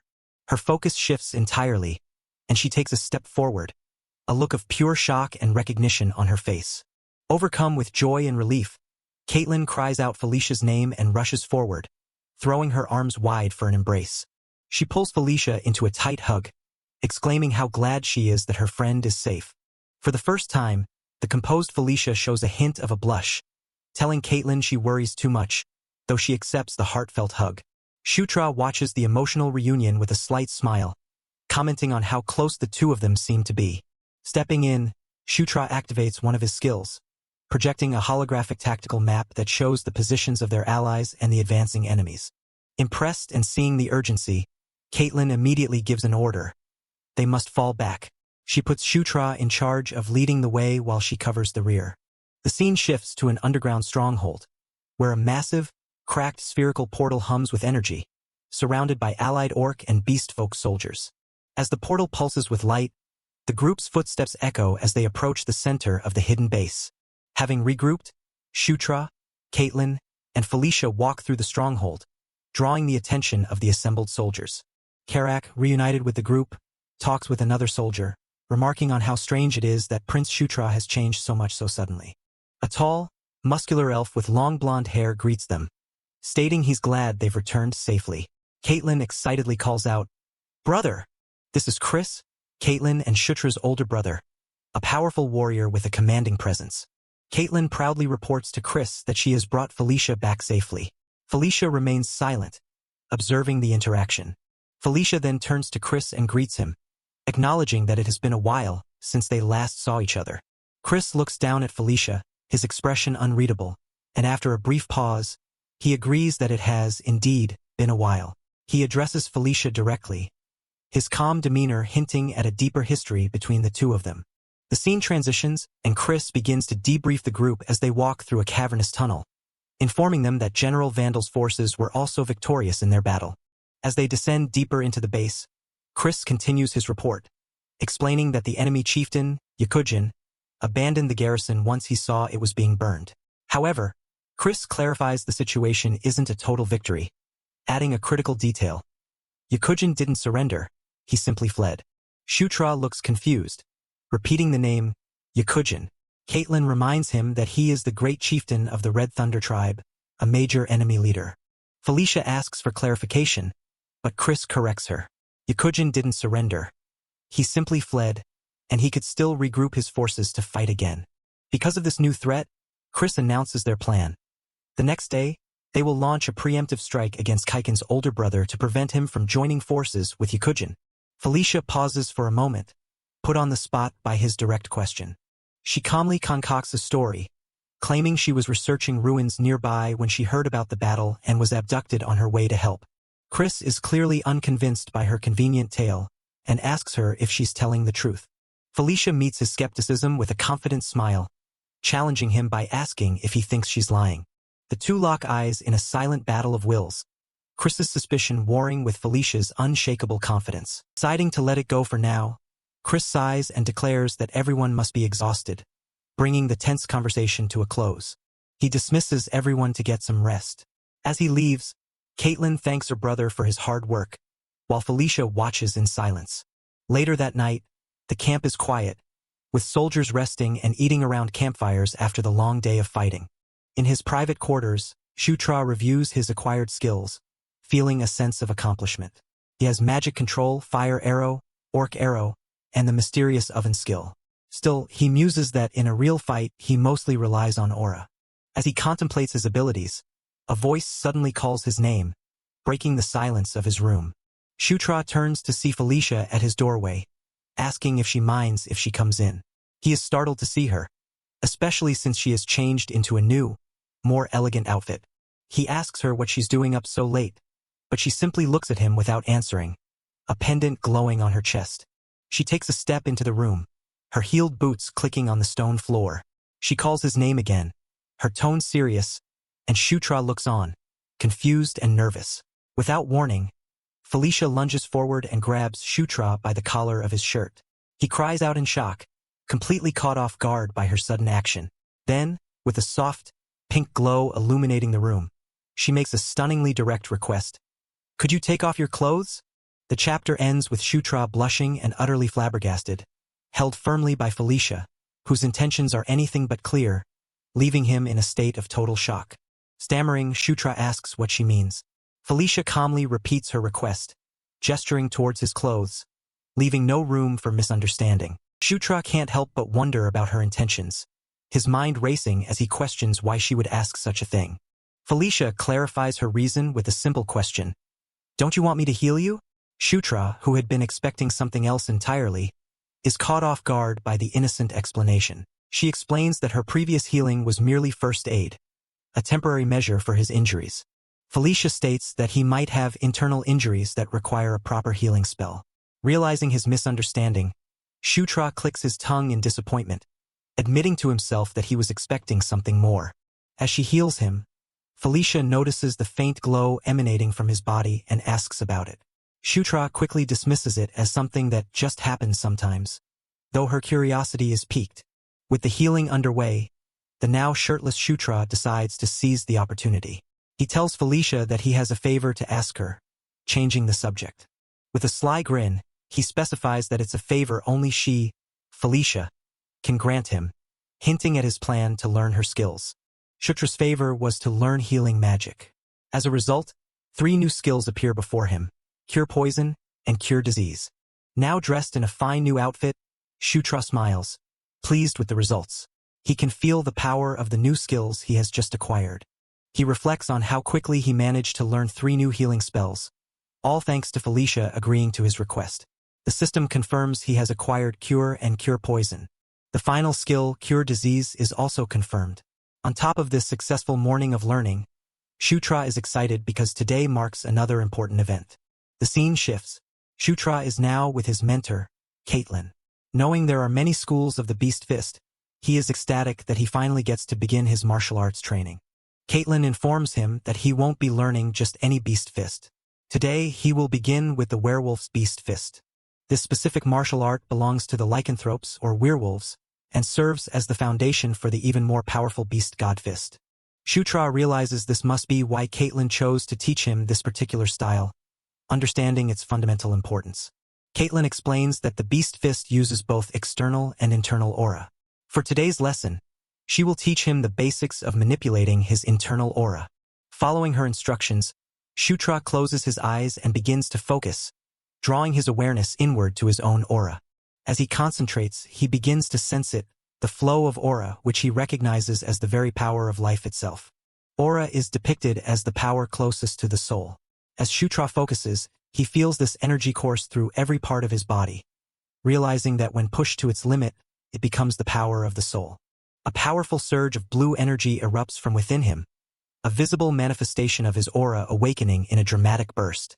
As the energy settles, Shutra opens his eyes, which now glow a menacing red. He has not only tapped into his aura but unlocked something far greater, though he doesn't yet know what it is. As the intense surge of power subsides, a golden notification window appears before Shutra. He has acquired a new passive skill, Protagonist's Physique. Shutra stares at the notification in confusion, completely surprised by this unexpected development. He reads the skill's description. It greatly boosts training efficiency for physical skills, and more importantly, it unlocks new traits as the skill levels up.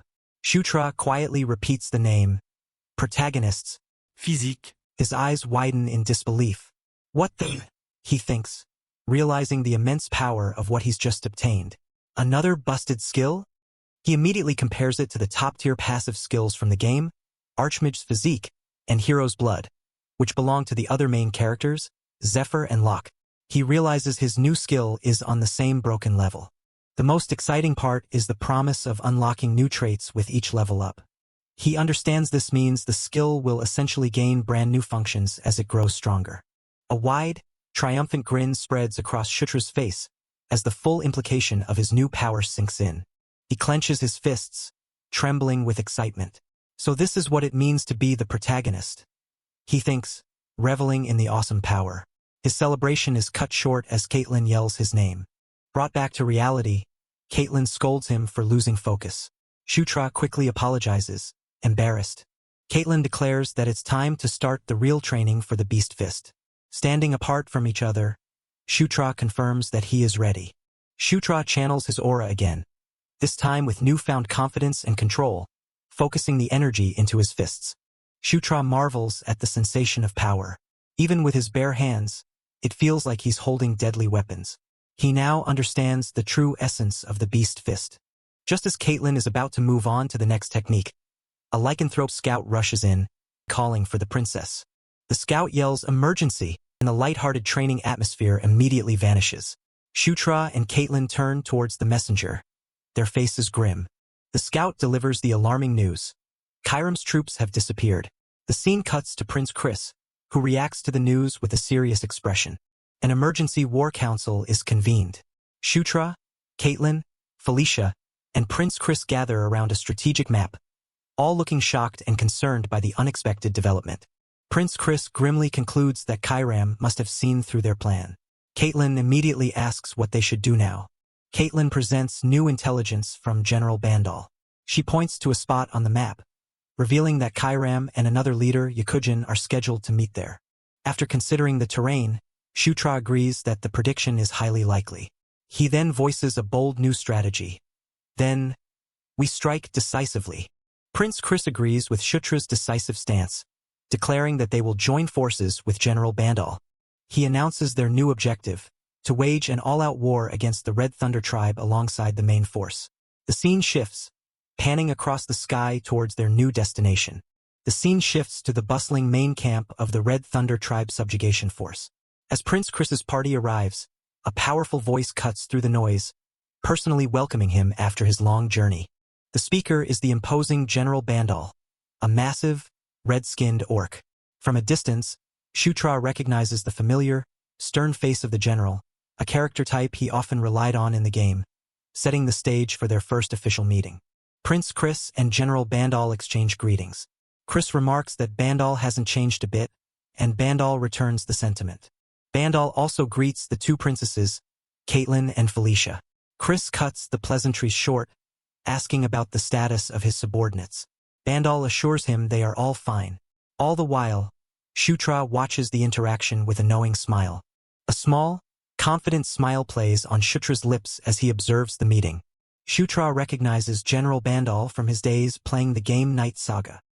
He recalls Bandal being one of the characters he used the most, which explains why the general's stern face feels oddly familiar. Seizing the opportunity, Shutra steps forward and confidently introduces himself to the formidable general.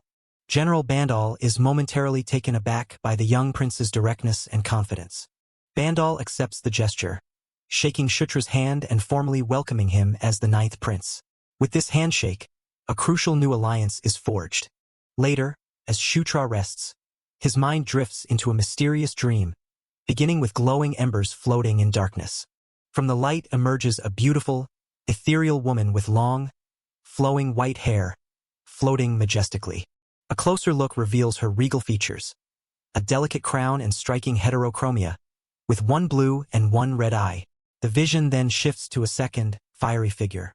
The two powerful beings stand in opposition, one representing a calm, golden light, and the other a raging, fiery inferno. The second figure is revealed to be a fierce female warrior, clad in crimson armor and a helmet, completely engulfed in flames. The dream shows close-ups of the two mysterious women, the white-haired woman with a serene yet powerful gaze, and the blonde warrior with intense, glowing blue eyes behind her mask. In the surreal landscape of his dream, Shutra finds himself walking between these two imposing and symbolic figures. Shutra gasps, his face covered in a cold sweat as the intensity of the vision overwhelms him. A celestial symbol appears, representing the first woman, bearing the title, Conquest. A second, more aggressive crest materializes, representing the fiery warrior, with the name, War. Shutra wakes with a start, sitting upright in his bed within the army encampment. He questions if it was just a dream, yet he feels a strange sense of déjà vu, certain that he has seen the woman called Conquest in a previous dream. However, the second figure remains a mystery to him. He wonders about the identity of the intense, red-armored woman known as War. His thoughts are interrupted when an orc soldier pulls back the tent flap, calling for the prince. It's time to move out. Shutra quickly agrees. Shutra leaves his tent and joins the ranks of green-skinned orc soldiers, the army camp bustling with activity as they prepare to march. As they prepare for battle, Shutra reflects on his role. He has been assigned to command the left flank of the army. The rest of the leadership is also positioned strategically. General Bandal commands the center, while Prince Chris and Caitlin command the right. Meanwhile, Felicia and the Swift Dark Elves form a separate unit to guard the rear. The march to the battlefield begins. Time seems to fly, and before Shutra can fully process it, he finds himself staring at the ominous, red-streaked sky of the war zone. Shutra stands frozen, a look of pure shock and fear on his face. He realizes he is in the middle of a real battlefield, surrounded by thousands of soldiers, a stark and terrifying difference from the game he once knew. The camera pans out to reveal the overwhelming scale of the conflict. Thousands of soldiers on both sides roar, their war cries echoing across the vast, blood-red plains. The sheer size of the armies is staggering, and Shutra is just one small part of the massive battle about to unfold. The scene opens on a desolate, red-tinted battlefield where a massive army of orcs and goblins stands ready, their spears and banners silhouetted against the grim sky, poised for a monumental clash. Carried amidst the towering green-skinned orcs, the small, white-haired Shutra looks utterly exasperated, a comical contrast to the brutish warriors surrounding him. A fierce, red-skinned orc captain with prominent tusks rallies his troops with a roar, ordering them to assume combat positions. He declares with vicious intent, "Let's teach those bastards what pain truly means." A close-up shot reveals the orc captain's face, his eyes glowing with red-hot fury and determination as he prepares to lead the charge. Hoisting his axe high, the orc captain bellows the order to advance. The entire horde, a mix of orcs and beast-like warriors, surges forward with a deafening war cry. From the opposing side, another army, composed of red-skinned warriors with shields and swords, charges forward with equal ferocity, ready to meet the onslaught head-on. A dark, horned figure, presumably the enemy commander, lets out a sinister laugh, looking down on the charging army with utter contempt, dismissing them as foolish bastards. Suddenly, a massive explosion erupts right in the midst of the allied orc forces, catching them completely by surprise and sending bodies flying. The orc captain's confident expression turns to one of pure shock and disbelief as he witnesses the unexpected explosion. What is that?" he exclaims. The entire army grinds to a halt, their charge broken by a sudden, terrifying presence that has just appeared before them. Looming out of the smoke and chaos is a monstrous creature of immense size. A dark, hulking mammoth with gigantic, menacing tusks and glowing red eyes. The orc captain stares in utter horror, his voice trembling as he identifies the impossible creature before them. Swamp mammoth. Without warning, a series of powerful explosions tear through the battlefield, originating from the mammoth's devastating attack. The blasts rip through the ranks of the allied orc army, sending soldiers flying like ragdolls and turning their confident charge into a scene of utter carnage. The explosions continue in rapid succession, decimating the army with overwhelming force, leaving no room for escape or retaliation. The screen is filled with the chaos of the onslaught, as the powerful shockwaves blast more and more of the helpless soldiers away. Shutra finds himself in the middle of the chaos, having been thrown to the ground. He looks on, stunned, as the allied forces are annihilated around him. A look of dawning horror crosses Shutra's face as the reality of the situation hits him. "We've been had," he realizes. Those bastards knew everything from the start. The swamp mammoths, now revealed to be a whole group of them, rampage through the battlefield, trampling and destroying everything in their path with unstoppable force. A descriptive panel explains the nature of the beast. A swamp mammoth. As the name suggests, it resembles a mammoth, but its sheer size is on a completely different scale. The narration concludes grimly. In short, it's a genuine monster. The panel closes in on its terrifying, glowing red eyes, the very image of destruction. Despite the overwhelming carnage, Shutra forces himself to his feet. Casting aside his fear, a powerful red aura erupts around him as his expression hardens with grim determination, bracing himself for the impossible fight ahead. But the enemy's trap was far from over. Just as Shutra resolves to fight, a massive, clawed reptilian foot slams into the ground from the side, signaling that the ambush is closing in and they are being flanked. The new threat is confirmed. An army of fierce, muscular lizardmen, armed with crude but deadly weapons, emerges from the flanks, their eyes glowing with predatory intent. Shutra and his allied orcs are caught completely off guard, their expressions turning to shock as they realize they are being pincered by a new wave of enemies. The battlefield descends into further chaos. An announcement confirms the arrival of the lizardmen, who are now shown tearing into the allied orc forces, creating a bloody and desperate struggle for survival. Still frozen in shock, Shutra finds himself directly in the path of a lunging lizardman, who leaps at him with a ferocious roar. Just in the nick of time, the massive orc Carrick throws himself in front of Shutra, intercepting the lizardman's attack with his own body. Turning to the stunned Shutra, Carrick roars with desperate urgency. "Snap out of it! One wrong move and we're all dead here." Jolted back to his senses by Carrick's words, Shutra acknowledges the grim reality. His internal monologue is stark. Carrick is right. This isn't a game. Elsewhere on the battlefield, the powerful, blonde-haired elf commander fights valiantly against the red-skinned enemy forces, a whirlwind of action. As he fights, the elf commander comes to the same horrifying conclusion as Shutra. "Damn it! Don't tell me they knew everything and were just toying with us?" He grits out, before shouting "brother" to the orc captain. A sharp-eyed, blue-haired female elf approaches the commander, her expression urgent.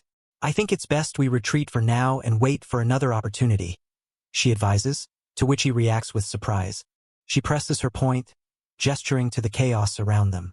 "But if we make a mistake, we could suffer even greater losses, possibly even annihilation. At this rate, the number of casualties will only increase." The blonde elf commander's expression hardens as he takes in her words, the weight of leadership and the lives of his men heavy on his shoulders.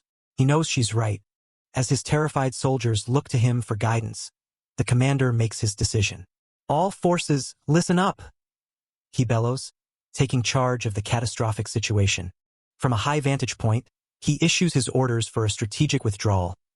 Those who wield magic will establish a defensive line in the rear and buy as much time as possible.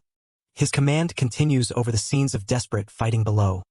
The rest will quickly form ranks and retreat, with a final, desperate roar filled with the anguish of a commander forced to fall back. He screams his most important order: "Survive and return, no matter what. Do not die." The scene transitions to later that day. An aerial view shows the grim, makeshift encampment of the surviving Allied forces, nestled within a rocky canyon. Inside one of the tents, healers tend to a grievously wounded orc. The orc captain's voice echoes in a somber internal monologue, admitting his mistake. "I was too complacent." The leaders are gathered in a command tent. The red orc captain sits heavily, filled with regret. "I should have been suspicious, even just a little." He laments before concluding, "Is done." The orc captain lays out their dire situation to the blonde elf commander. "Right now, our only options are to pull back the troops entirely or request reinforcements from the Demon King's castle." The blonde elf commander looks down, his face a mask of grim acceptance. "I suppose that's what we have to do," he concedes, adding, "I can't drag my subordinates to their deaths over some vain desire for glory." Just as the commander is about to give the order to head to the Demon King's castle, Felicia Doomblade steps forward, raising a hand. "Wait, I have an idea," she interjects, capturing everyone's attention. As the leaders despair over their military options, Felicia steps forward to offer a completely different path. "The reason I came to this area in the first place was for ruin exploration," she announces. The destination for the exploration was here at the edge of the Jishuka Mountains, shifting their focus from a losing battle to a potential new quest. As Felicia stands overlooking a waterfall, Shutra's thoughts continue, confirming her role. Her traits were geared towards research and ruin exploration. Back in the command tent, Felicia unrolls a large map across the table, immediately drawing the attention of the other leaders. She gets straight to the point. "For a long time now, I've been researching a ruin known to be in these mountains," she reveals. "The 1,500-year-old ruin, lair of the earth dragon Enkidu, a fearsome image of the dragon Enkidu, a colossal beast born of lava, flashes on screen." Felicia explains, Enkidu employed various guardians to protect its lair and treasures. Felicia continues her explanation, stating that dwarves were among the guardians and that Enkidu had them create weapons for protection. This piques the interest of the blue-haired elf, who asks, "Weapons?" Felicia reveals the name of the artifact they seek, the Thunderbirthing Anvil. She explains that it has the power to control the chimeras that served as the lair's guardians. As an image of the anvil crackling with immense power appears, Slamming her hand down on the table for emphasis, Felicia reveals the anvil's true potential. It's a weapon capable of casting army-scale magic. With unwavering conviction, she declares, "If we want to win, finding this is our only option." The chapter concludes with a powerful shot of Felicia, standing determined over the map which now shows an icon of the anvil. She has presented a new, desperate path forward, shifting their focus from military retreat to a high-stakes treasure hunt. She turns to the large warrior, Karak, revealing that the anvil is the very reason she came here. She asks him directly if he knows its exact location. But another voice, belonging to the blonde warrior Chris Moonlight, chimes in. He regretfully admits that the information they have is limited, which isn't very helpful for their urgent cause. Chris elaborates on his cautious stance. He argues that with the enemy's movements being unpredictable, he can't risk everyone's lives on a treasure hunt.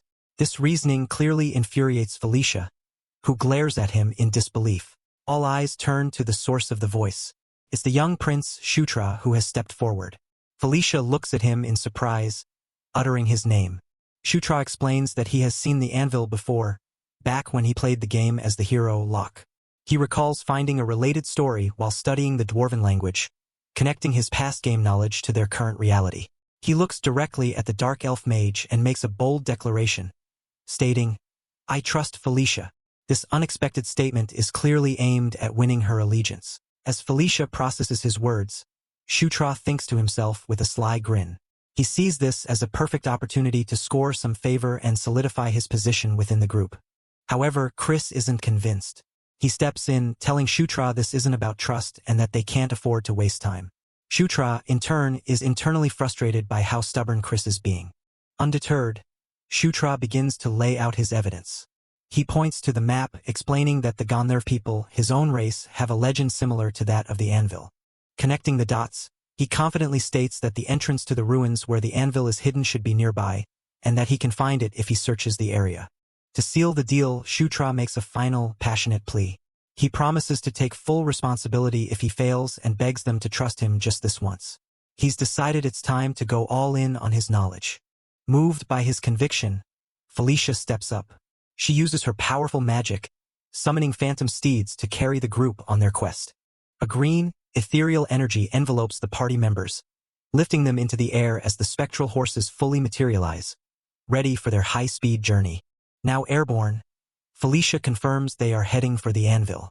Karak jokingly tells Shutra to hold on tight, but Shutra internally scoffs, remembering how he rode these steeds countless times as his game character, Locke. While riding his phantom steed, Shutra pulls out what looks like a glowing card. It's his minimap, a relic of his life as a gamer, now a crucial tool for navigation. He checks his progress on the map. He calculates that, at their current speed, they'll reach the entrance in about an hour. With the minimap, he's certain that finding the ruins won't be difficult at all. A new problem arises for Shutra. He has the exact location, but he needs a way to guide the party there naturally, without revealing that he possesses impossible knowledge. Shutra furrows his brow, sweating as he thinks. He knows he has about an hour to come up with a plausible explanation for his incredible navigation skills.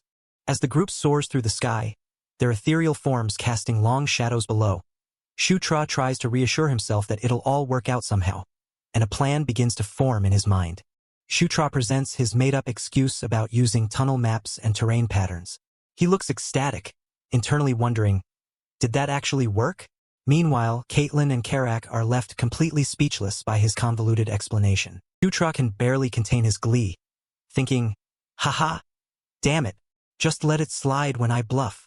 To his utter shock, Felicia simply says, lead the way, Shutra, completely buying his story. With an air of newfound confidence in their young leader, Felicia looks at him and confirms, I understood what you said. Let on. Shutra is still reeling internally, amazed that his improvised excuse was actually plausible. He quickly snaps back to reality and cheerfully calls out, right? Everyone, follow me. Felicia watches him go, letting out a slightly exasperated humph. Though she may find him odd, she has placed her trust in his leadership for now. After some time, Karak the orc voices the group's growing doubt. We followed the prince all this way, but it seems they've reached nothing but a dead end. The party stands before a massive, impassable cliff face with no clear path forward. Karak approaches Shutra, voicing his confusion. Are you sure this is the right spot? This doesn't look like an entrance at all.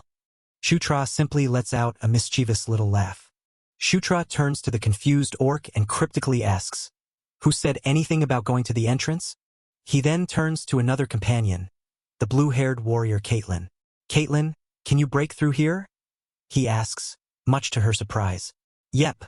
I'm counting on you for a big one." A confident smile spreads across Caitlin's face as she replies, "Well, I'll give it a shot." Behind her, Felicia looks on, a sudden realization dawning on her face. Felicia understands Shutra's audacious plan. She stares at the solid rock wall and asks, "You mean the anvil that births thunder is inside this cliff?" Shutra just gives them a knowing, confident smile, confirming her suspicion without saying a word. With a smug grin, he explains his reasoning.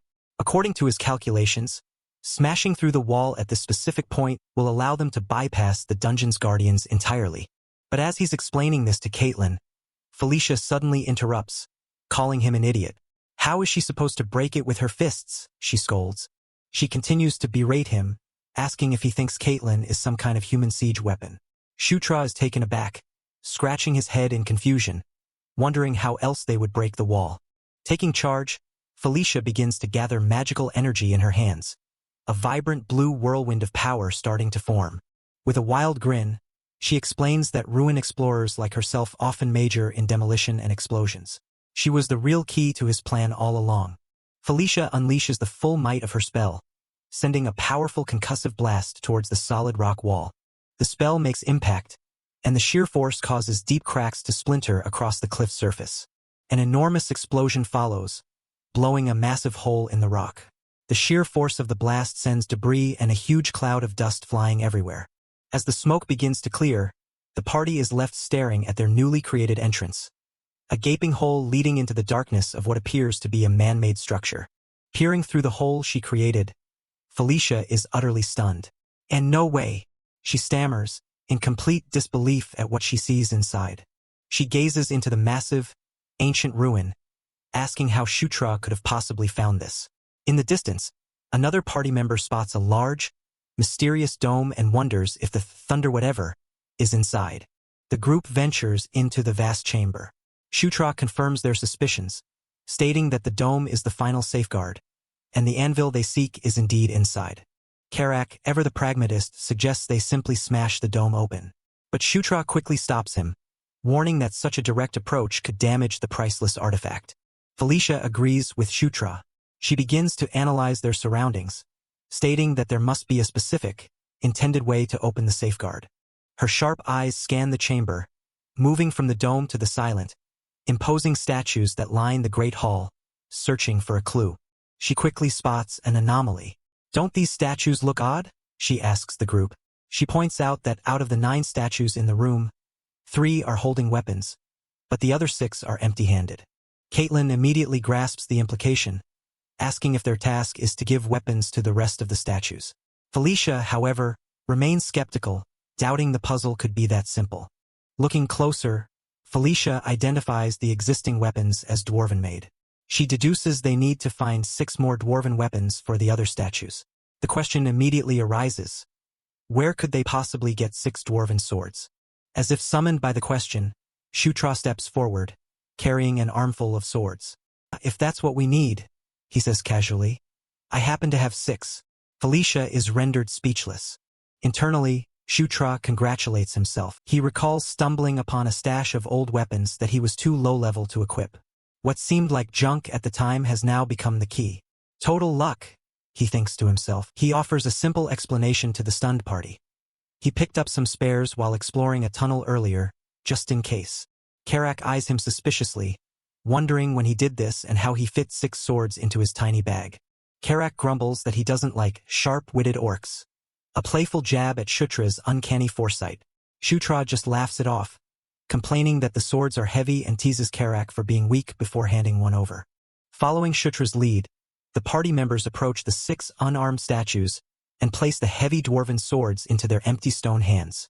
The moment the final sword clinks into place, the eyes of the statues flash to life, emitting a brilliant, otherworldly blue glow.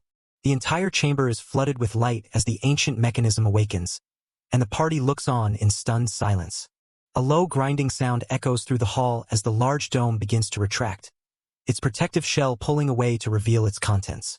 Someone shouts in amazement, "Take the dome is opening!"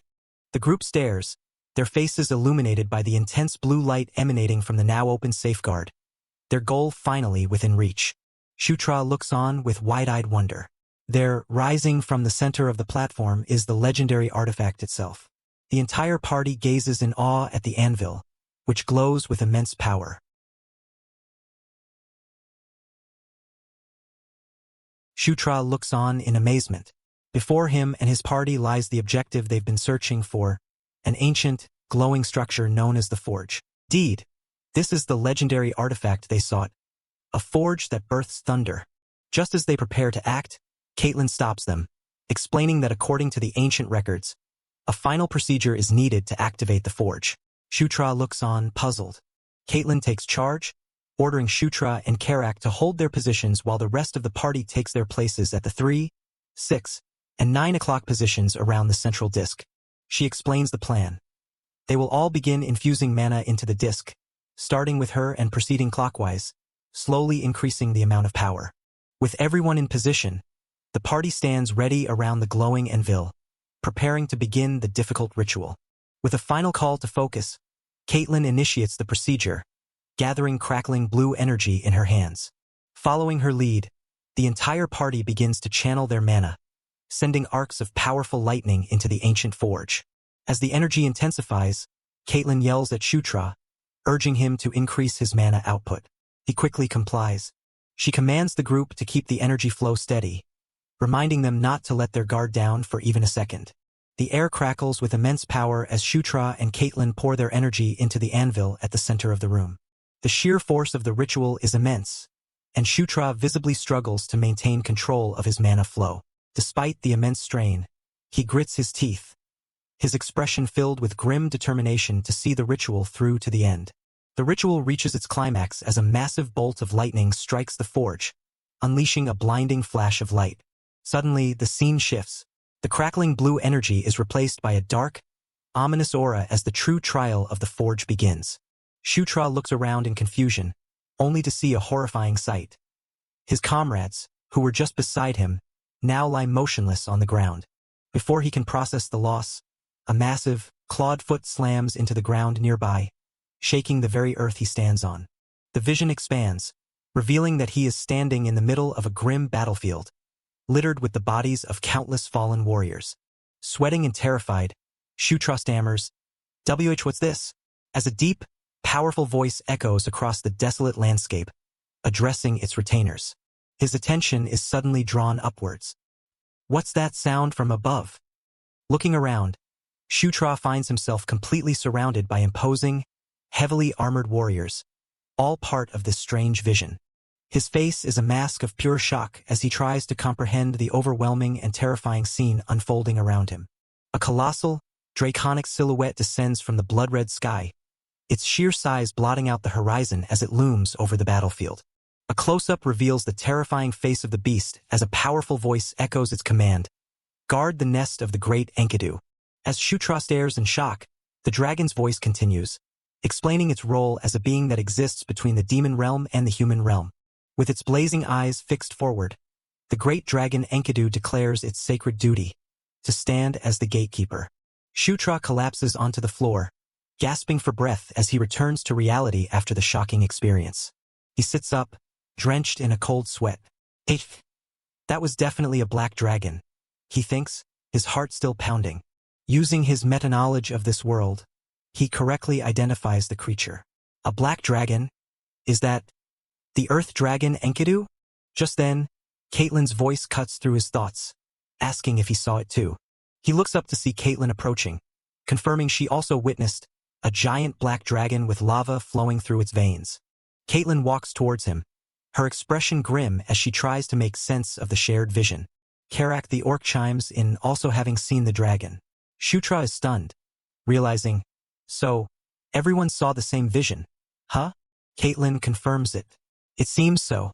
I'm not sure what this means, but Her gaze turns towards the anvil, her expression hardening with resolve. She stands before the forge and states, "What's certain is that we'll find out if we use the forge." With unwavering determination, Caitlin reaches out and places her hand directly on the ancient anvil, intending to finish the activation herself. The instant she makes contact, a violent, dark purple energy erupts from the forge, engulfing her completely. Caitlin is trapped within the maelstrom of chaotic energy, struggling against its overwhelming force. She grits her teeth, crying out as the dark power surges through her, causing unimaginable pain. Seeing his sister in agony, Shutra screams her name, desperately pleading for her to stop. Unable to stand by and watch, he reaches out, determined to pull her from the dangerous torrent of energy. The moment he makes contact, the dark energy immediately lashes out, engulfing him as well. Caught together in the violent blast, both Shutra and Caitlin scream in agony as the rest of the party looks on in horror. Their companions cry out their names, powerless to intervene as the chaotic scene unfolds. Shutra lets out a final, piercing scream as the overwhelming power surges through his entire being. But rather than being destroyed, something within him awakens. A new power, identified as Conquer, reveals itself to be the very mana of the Earth Dragon Enkidu. He understands now. This isn't a gift, but the Earth Dragon's harrowing trial for those who are uninvited, a test of worthiness he has been thrust into. As the violent energy coalesces within him, his eyes begin to glow with a purple light, and a single, powerful concept floods his mind. The name of this newfound power: Conquest. This newfound power is not merely destructive force. It is the very essence of dominance, the act of ruling made manifest. The wave of purple energy washes over Shutra's companions, who brace themselves against the immense pressure. As the overwhelming aura finally subsides, the party looks on in stunned silence. The energy recedes, revealing Shutra kneeling on the ground. He has absorbed the power, and Caitlin is now safe behind him. Caitlin looks at her brother, his eyes still glowing with a menacing purple light, and whispers his name in a mix of awe and concern. The scene abruptly changes, shifting to a desolate, red rock canyon where an orc encampment is nestled deep within. High on the cliffs above, a lone scout watches the camp under the dim light of a starry night sky. The scout, a red-skinned orc, carefully surveys the area with a spyglass, taking note of every detail. Down in the camp, a leader scoffs at their enemy's attempt to hide. An underling asks for the command to strike. The scout reports back to his leader, kneeling respectfully. "Just give the order, Lord Yokuzen." The leader is revealed. A formidable, red-skinned orc with a long white beard, identified as Yokuzen, the great chief of the Red Thunder tribe. With a look of cold authority, Yokuzen issues his command, "Everyone, get ready." A cruel grin spreads across his face as he gives the final order to his massive army. "Let's go clean up the remaining stragglers." The chapter ends on a menacing cliffhanger, revealing the full might of the Red Thunder tribe's army as they prepare to march. The scene opens on a desolate battlefield where an army of green-skinned orcs, allies of Shutra, are on the move, but they are completely unaware of the danger that is about to descend upon them. Suddenly, a strange sound from above startles two of the orcs, their faces filled with confusion and alarm as they look up towards the sky. A massive fireball, an attack from the enemy, hurtles down from the sky, aimed directly at the unsuspecting green orc forces. The fireball makes impact, erupting in a violent explosion that engulfs the battlefield and sends orcs flying. The fiery onslaught continues, with multiple explosions ripping through the ranks of Shutra's allies, throwing them into chaos. A powerful blast hits one of the orc warriors directly, illustrating the sheer destructive power of the enemy's attack. From the smoke and fire, the true enemy reveals themselves. The fearsome Red Thunder tribe, accompanied by giant, menacing swamp mammoths. With a thunderous roar, the red-skinned orcs of the Red Thunder tribe charge forward, their bloodlust and aggression on full display as they move to crush their opponents. Amidst the chaos stands the valiant elf warrior, an ally of Shutra. He watches the overwhelming enemy force approach, a look of grim determination on his face. The elf warrior grits his teeth in frustration, thinking to himself that with Caitlin and Felicia missing, their forces are doomed to be wiped out. The battlefield is consumed by explosions as the Red Thunder tribe continues its relentless assault, pushing the allied forces to the brink of defeat. The chieftain of the Red Thunder tribe, Yokuzen, laughs maniacally. He mocks his enemies, declaring that it serves them right for picking a fight they could never win. Confident in his victory, Yokozun orders his mages to hurry up and finish off the remaining survivors, their hands already glowing with magical energy. But just as the mages are about to cast their spells, their magic is mysteriously neutralized. A dark, purple energy envelopes one of the mages' hands, who wonders in shock why he can't move. Yokozun's smug expression instantly vanishes, replaced by one of pure shock as he senses that something has gone terribly wrong. One of the Red Thunder Tribe's own swamp mammoths begins to glow with an ominous purple aura, a sign that control over the beast has been wrested away. A close-up on the mammoth's eye reveals an intense, glowing purple light, confirming that it is now under someone else's command. The Red Orc warriors look up in confusion and fear, completely bewildered as their own war machine turns against them. The dominated swamp mammoth unleashes its fury, causing a massive explosion within the ranks of the Red Thunder Tribe. The tide of the battle has turned in an instant. The once mighty Red Thunder Tribe is now being decimated by their own rampaging beast. From a clifftop, Yokozun watches in disbelief as his army is thrown into chaos, and his guaranteed victory slips through his fingers. Enraged and confused, Yokozun screams out, demanding to know what is happening and why their own weapons are attacking them. The elf warrior looks on, witnessing the unbelievable turn of events as the enemy's greatest asset becomes their downfall. His initial shock gives way to a dawning realization. A thought crosses his mind as he begins to suspect who might be behind this miracle. And he is right. The scene cuts to a hand firmly gripping a mysterious object that is pulsing with immense purple power. From a hidden location, Shutra has activated the ancient artifact known as the Anvil, unleashing its absolute power of conquest. The scene cuts back to Shutra, his hand wrapped around the source of this immense power. He thinks to himself, surprised that his enemies had managed to find the legendary Anvil. The story flashes back to the moments just before. Shutra is in a dimly lit chamber, kneeling as the anvil in his hands crackles with an overwhelming purple energy. He stares at the artifact in awe, completely stunned by the raw power coursing through it, wondering how it's even possible. A mysterious, shadowy figure, Enkidu, reveals the true nature of the item. It is not the anvil but the thunder hammer, its counterpart.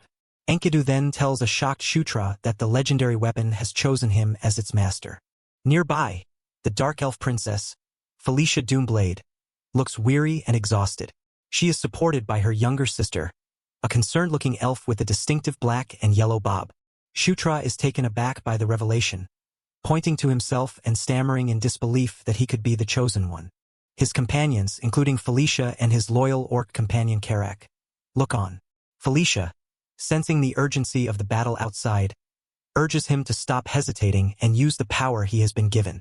With newfound resolve, Shutra tightens his grip on the thunder hammer, accepting his destiny and preparing to wield its incredible power. As the energy flows through him, Shutra understands. He realizes that the mana flowing from Enkidu is teaching him how to use the ancient artifact. The true nature of the thunder hammer's ability is revealed to him in a vision. It is the power of conquest, the absolute authority to conquer and subjugate all things. Now understanding his new ability, Shutra raises the thunder hammer, ready to unleash its power upon the battlefield. A confident, almost wicked, smile spreads across Shutra's face as he chooses his first target. He decides to test his new power by dominating the enemy's swamp mammoths. From the chamber, Shutra unleashes a massive torrent of purple energy, directing his power of conquest towards the raging battle outside. Back on the battlefield, the swamp mammoths are instantly enveloped by Shutra's purple aura, their eyes glowing as they fall under his complete control. The mammoths unleash devastating attacks, creating massive explosions within the ranks of the stunned red orcs. Panic and chaos spread through the Red Thunder Tribe as their soldiers are slaughtered by the rampaging mammoths. An orc warrior looks up in horror, frozen in place as the massive foot of a mammoth comes down to crush him. One of the Red Thunder Tribe's elite warriors is effortlessly swatted aside by the immense power of the controlled mammoth. On the front lines, a green orc commander witnesses the unbelievable sight of the swamp mammoths attacking their masters. He immediately grasps the situation. Prince Shutra has delivered a miracle, turning the tide of the battle. Recognizing this as their one chance for victory, the commander rallies his warriors.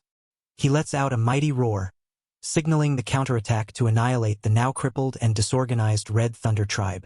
With their morale boosted, the green orcs charge into the fray. They easily cut through the disorganized ranks of the Red Thunder tribe, who are still reeling from the mammoth's betrayal. Shutra's allies press their advantage, overwhelming the red orcs with their ferocious counterattack. From his vantage point, the red orc chieftain Yokuzen lets out a cry of anguish as he watches his army, once on the verge of victory, now being completely decimated. One of his subordinates reports the obvious, stating that the swamp mammoths have turned on them. He has no idea who could be wielding such an immense amount of mana to make it happen. The subordinate wisely suggests that they should retreat and wait for another chance. But the proud chieftain Yokuzen roars in fury at the mere thought of running away. Before Yokuzen can argue further, the elf warrior makes his move, crashing down from the sky and landing directly in front of the chieftain and his second-in-command. The elf warrior lands with incredible force, his eyes set on the leaders of the Red Thunder tribe. The final showdown is about to begin. In an instant, the elf warrior strikes down Yokuzen's subordinate, leaving only the chieftain himself to face the powerful elf. With his enemy's second-in-command defeated, the elf warrior turns his attention to the chieftain, Yokuzen, coldly stating that his end has come. The elf offers Yokuzen a final choice: surrender, and he will make his death quick. The enraged chieftain screams back in defiance, calling him a bastard. Consumed by rage, Yokuzen lunges forward, roaring that he will tear the elf warrior apart with his bare hands. The elf warrior remains calm and focused. His eyes begin to glow with a brilliant blue energy as he prepares to meet the chieftain's charge. Unleashing his power, the elf warrior moves in a blur of motion, striking Yokuzen with a series of devastating, high-speed attacks. Yokuzen, the mighty chieftain of the Red Thunder tribe, is completely overwhelmed and falls to the ground, defeated. The remaining red orcs watch in horror. With their leader gone, their fighting spirit completely shatters as they cry out that the great chieftain Yokuzen is dead. Panic sets in, and the rest of the Red Thunder tribe turn and flee for their lives. The elf warrior, covered in the blood of his enemy, states that all that's left is to clean up the small fry. Taking a moment to breathe, the elf warrior looks back towards the chamber where his allies are. He thinks to himself that without the help of Shutra and Felicia, they would have been in real trouble. The scene shifts back to the chamber, where the battle is being watched on a magical floating screen. Karak, the large green orc, marvels at the technology, realizing they are seeing a real-time view from the eyes of the conquered mammoths. Felicia's sister confirms that with the anvil, Shutra can control all the guardians. Felicia tries to state that the Red Thunder tribe is now completely defeated thanks to the anvil's power, but she struggles to get the words out, her voice weak. Before she can finish her sentence, Felicia's strength gives out and she suddenly collapses from exhaustion into her sister's arms. Despite being pale and gasping for breath, Felicia weakly reassures her sister, insisting that she'll be fine after a short rest. But it's clear the effort has taken a serious toll on her. Her sister agrees, and the group decides to find a safe place for Felicia to recover. Karak turns to where Shutra was standing to tell him the plan, but stops, a confused look on his face. He calls out, "Shutra?" searching the now empty space where the prince stood just moments before. But there is only silence. The chamber is empty. After winning the battle and awakening an incredible new power, Shutra has disappeared without a trace, leaving his concerned allies alone and creating a new, pressing mystery. After the intense battle, Shutra finally gets a moment to catch his breath, only to be surprised by a series of notifications. He has leveled up not once, but 3 times in a row. He looks at his status window in disbelief, amazed at how much his level has jumped. He correctly guesses that it must be the result of controlling Enkidu's artifact in the previous fight. Shutra continues to stare at the glowing screen, his mind racing to understand the full implications of this sudden power-up. He scrolls through his skills and is shocked to see that Under the King's Banner has reached level 2, and he has unlocked a brand new skill, King's Knights. A smug smile spreads across Shutra's face. He speculates that these skills level up in tandem with Conquest. He's pleased, knowing that as his main skill gets stronger, he becomes more powerful. He then examines the new King's Knight skill. Based on the name, he assumes it's a summoning type ability. With a look of fierce determination, he calls out the name, Stratus. Just then, a figure rushes out of the forest, looking panicked. It's the elf Caitlin. Shutra looks up, surprised by her sudden appearance. As Caitlin stomps toward him, Shutra gets a guilty look on his face, realizing with a start that he might have forgotten to tell anyone where he was going. Before he can even get a full apology out, Caitlin lands a punishing blow on top of his head. Still fuming, Caitlin grabs a fistful of his hair, demanding to know how he could just disappear without a word. All Shutra can do is meekly apologize. Caitlin lets him go, admitting that it's fine as long as he's safe. She tells him to get ready to go back, but then adds that they'll have to camp there for the night, much to Shutra's confusion. Caitlin turns to him with a serious expression. She explains that while leaving was the original plan, something has come up. They have a problem. Shutra's expression immediately turns serious as well. As he asks, "Problem?" The scene shifts to show another elf, Felicia, lying on the ground, unconscious. Caitlin gravely informs him that Sister Felicia has lost consciousness. The two of them look down at the unconscious Felicia. Caitlin explains that not much time has passed since she was rescued from the Red Lightning tribe, and it seems she pushed herself too hard. Nearby, a group of other elves gathers around Felicia, using their healing magic in a desperate attempt to help her recover. Caitlin tells Shutra that Felicia had insisted she would be fine after a short rest, right before she collapsed. Now, Caitlin has no idea when she'll wake up. She continues, explaining that without Felicia, they are unable to summon the phantom steed to travel. This means they have no choice but to stay put and watch over her. Shutra simply says, "Got it." But the worried look on his face shows his deep concern for Felicia's well-being. Night falls over the mountains as the second part of the chapter begins. With their plans on hold, the group settles in for the night among the ancient ruins. While the others rest, Shutra sits awake, leaning against a stone pillar. As he sits and thinks, Shutra looks down at his hands. He realizes his health has completely recovered, a direct benefit of his recent level up. He feels strangely energetic and not tired at all, a stark contrast to his allies resting nearby. As he looks around the ancient structure, he starts to ponder his current situation, wondering if he really has to wait idly until morning. Suddenly, a critical thought cuts through his contemplation. His eyes widen as a groundbreaking realization about the very place they are camped in dawns on him. His mind clears, and he remembers a key detail. He's in a ruin. Based on his extensive gaming knowledge, he knows that ruins like this must hide powerful weapons or treasures deeper inside. He also knows the downside. Dungeons and ruins are never straightforward. They are invariably filled with dangerous traps and powerful guardians, represented in his mind as shadowy creatures with glowing red eyes. As he thinks, a familiar dark purple energy begins to swirl around his fist, a manifestation of his unique power. The energy solidifies into the form of a hammer. This triggers the crucial thought. What if he wasn't just a trespasser, but the actual ruler of these ruins?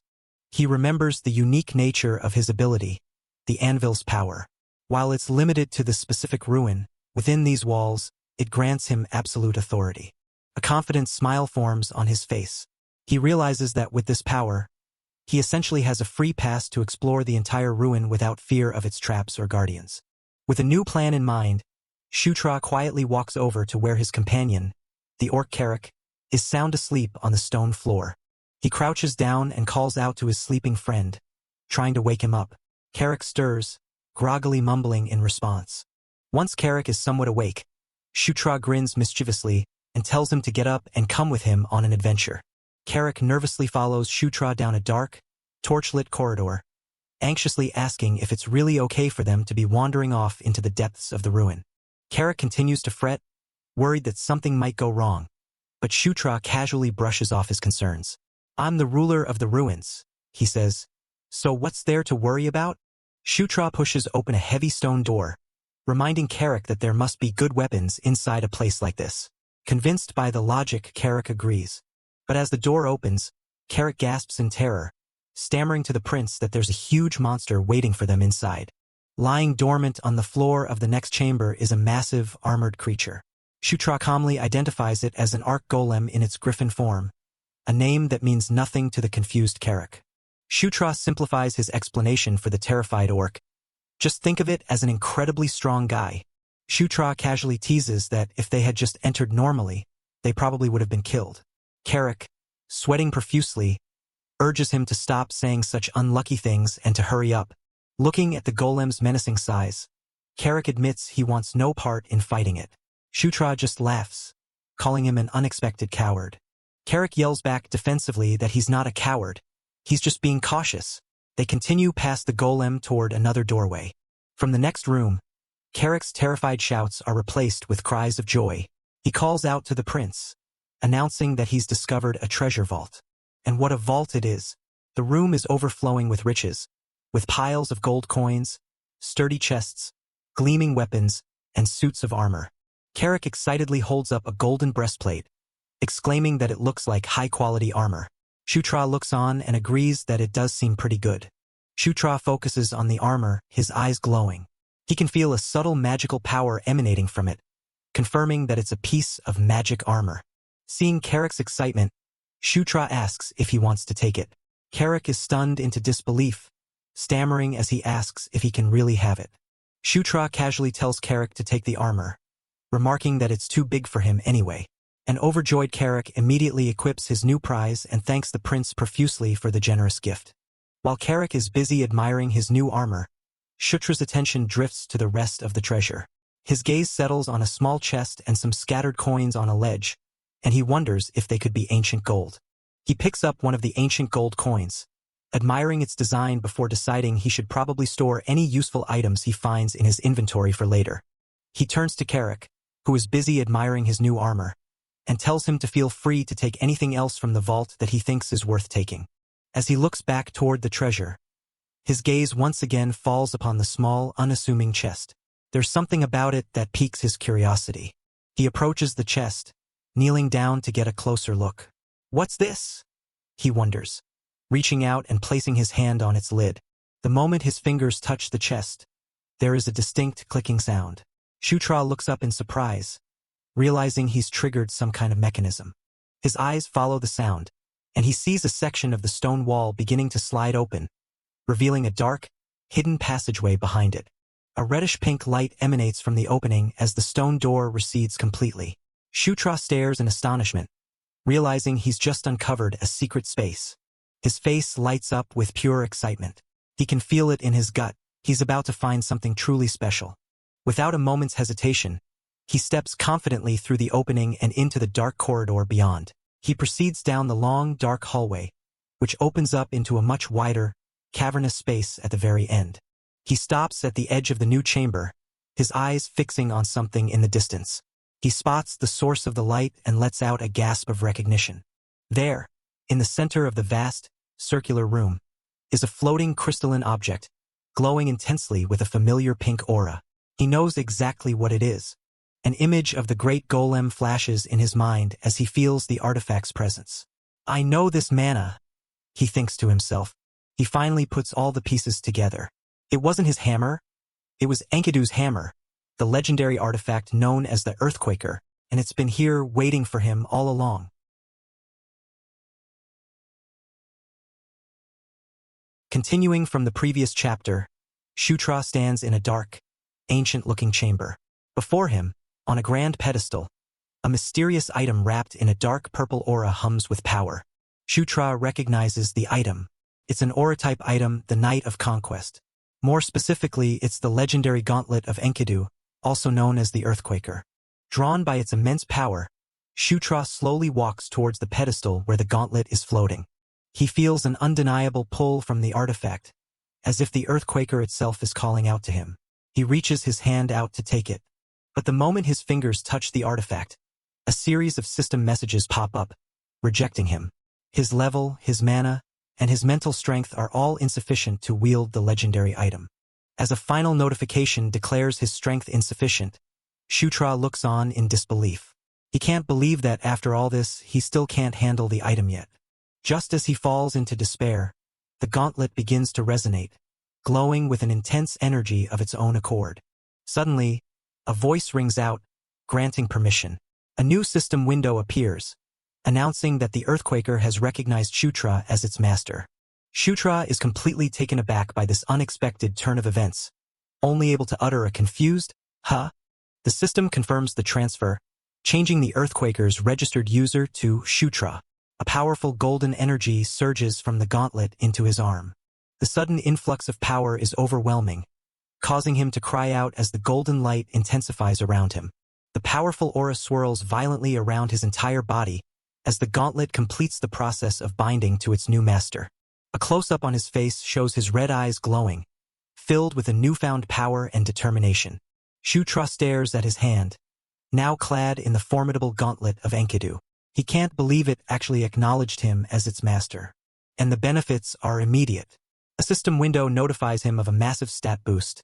Strength, mana, and stamina have all increased by 10 points. Shutra is amazed. Just equipping the item raised his stats this much, a feat that would normally take a significant amount of training. Holding his fist, which glows with a brilliant light, he can't help but smile. The power is incredible. He's ecstatic, realizing the Gauntlet of Enkidu is an even better item than he had expected. Just then, a voice calls out to the prince, asking what just happened. Shutra is startled to see his orc companion, Karak, standing nearby. Shutra stammers, asking Karak how long he's been there. Karak replies that he saw everything, right up to the moment the prince made the gauntlet disappear. Shutra awkwardly confirms that Karak saw it all, while internally groaning that his inventory ability has been exposed. Karak leans in, his expression turning serious as he warns Shutra that it could be trouble if word got out about what he just did. Shutra is taken aback by the sudden warning, looking at his companion with a mix of surprise and concern. To Shutra's surprise, Karak grins reassuringly.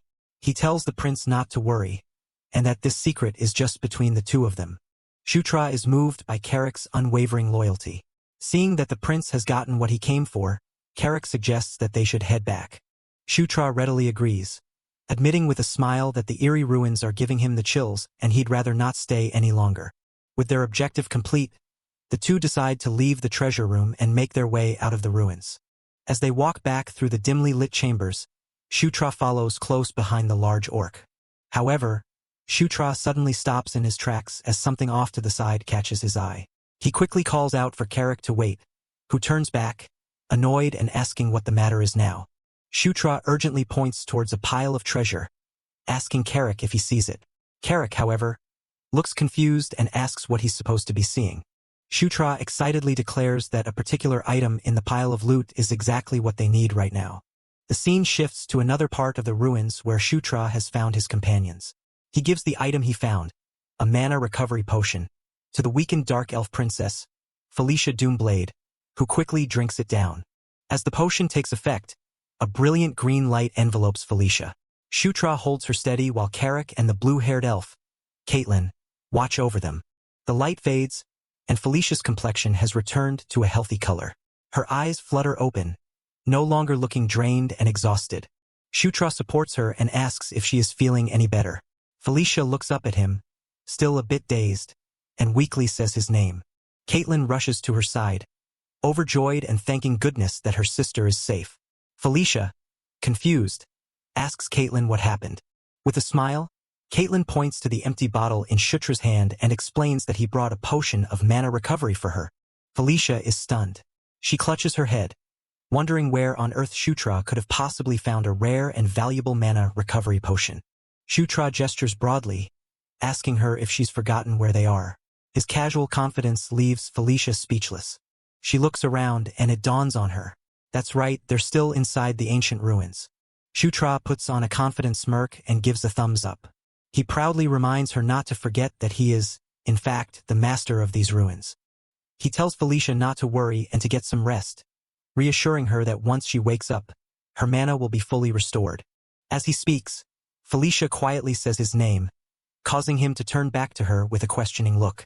With a blush on her cheeks and a look of sincere gratitude, Felicia thanks him for saving her, creating a moment of connection between them deep within the ruins. Their mission complete, the group finally emerges from the darkness. They step out into the open just as the sun begins to crest over the mountains, signaling the dawn of a new day and the end of their perilous journey through the ruins. As the sun rises, the group finally arrives back at a large military encampment. A booming voice echoes across the camp, announcing their long-awaited return. The voice belongs to a large, red-skinned commander, who greets them with a wide, toothy grin. He laughs heartily and pats Karak on the back, boasting that he knew from the very beginning that the prince and princesses would succeed. He congratulates everyone on a job well done. As the commander speaks, another man loudly clears his throat to get their attention, causing Shutra and Felicia to turn and look. Felicia recognizes the man as Chris, a muscular warrior with long blonde hair and sunglasses, who continues to clear his throat dramatically. With all eyes on him, Chris finally begins to speak, a thoughtful hand on his chin. He looks towards Felicia with a slight blush, trying to act cool as he compliments her on a splendid performance. Felicia smugly flips her hair and strikes a pose, casually replying that it was nothing much. Shutra watches her act, amused by how smug she is. Chris tells the party to get some rest while he finishes up, but as he turns away, he adds that their mission isn't over yet, much to their surprise. He looks back seriously, informing them that the remnants of the Red Thunder tribe are still out there, but he vows to have them dealt with within half a month at the latest. Hearing this, Shutra thinks to himself that a half-month delay means he gets a nice 2-week vacation.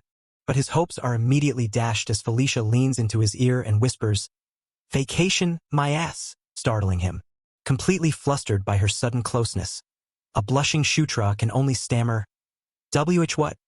With the warm light of the sunrise behind her, Felicia gives him a knowing smile and reminds him that the two of them still have work to do. The scene opens on a bright, sunny day, overlooking a vast, dense forest that stretches towards a range of majestic mountains in the distance. Suddenly, the tranquil scene is broken. A young man with white hair and pointed ears, Shutra, cries out in shock as he's struck by a blast of blue energy. The powerful blow connects, sending a shockwave of energy across the panel. The force of the impact is immense, shown by a blinding flash of light and energy. A woman with long, dark blue hair and pointed ears, Caitlin, appears. She urgently shouts Shutra's name, warning him to pull himself together or he'll suffer. Shutra is thrown backwards by the force of the blow, landing hard on the ground with a pained grunt. Lying on the dirt, his face bruised and beaten, Shutra complains to himself. He knew it would be tough, but this training for the Beast Fist art is seriously brutal. A recap panel explains the situation. The something Caitlin had mentioned before was none other than this intense Beast Fist art training. Shutra recalls the start of his training. For the first 5 days, it felt like he did nothing but get relentlessly beaten up. As time passed, he began to improve. Only after a full week of training did Caitlin's punches finally start to become visible to him. And so, the training continued, leading up to the present moment. The 11th day. Back in the present, the training battle rages on.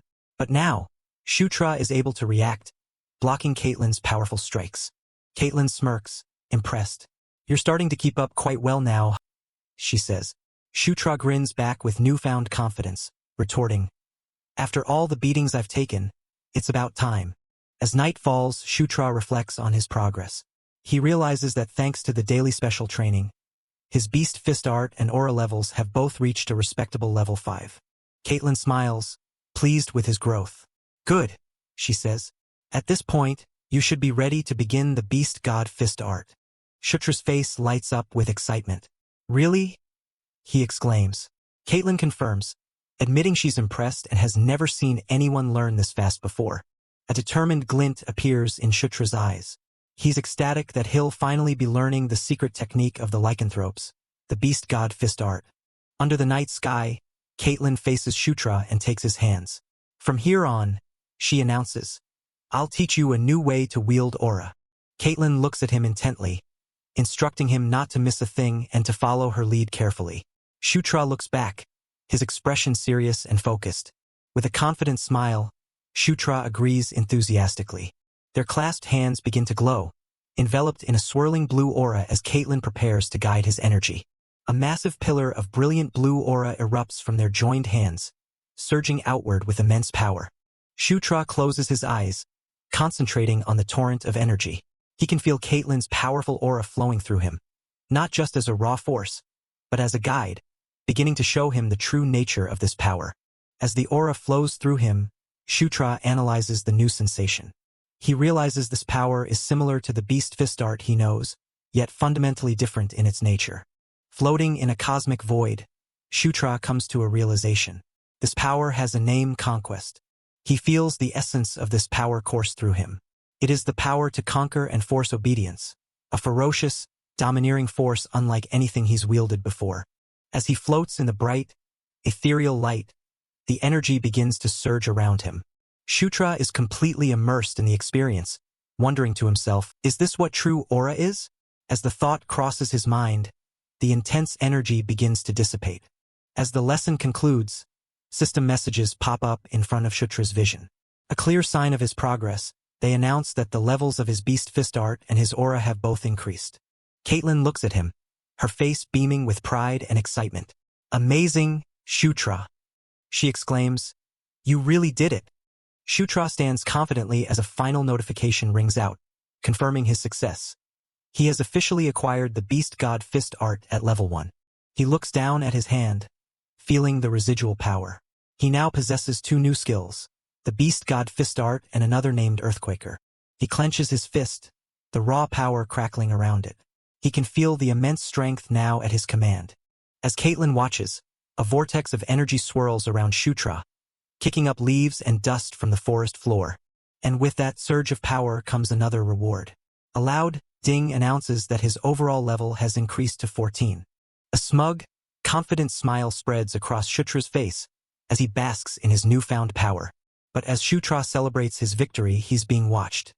Hidden behind a large tree, a burly orc observes him with a serious expression, thinking to himself, "Now's when it truly begins."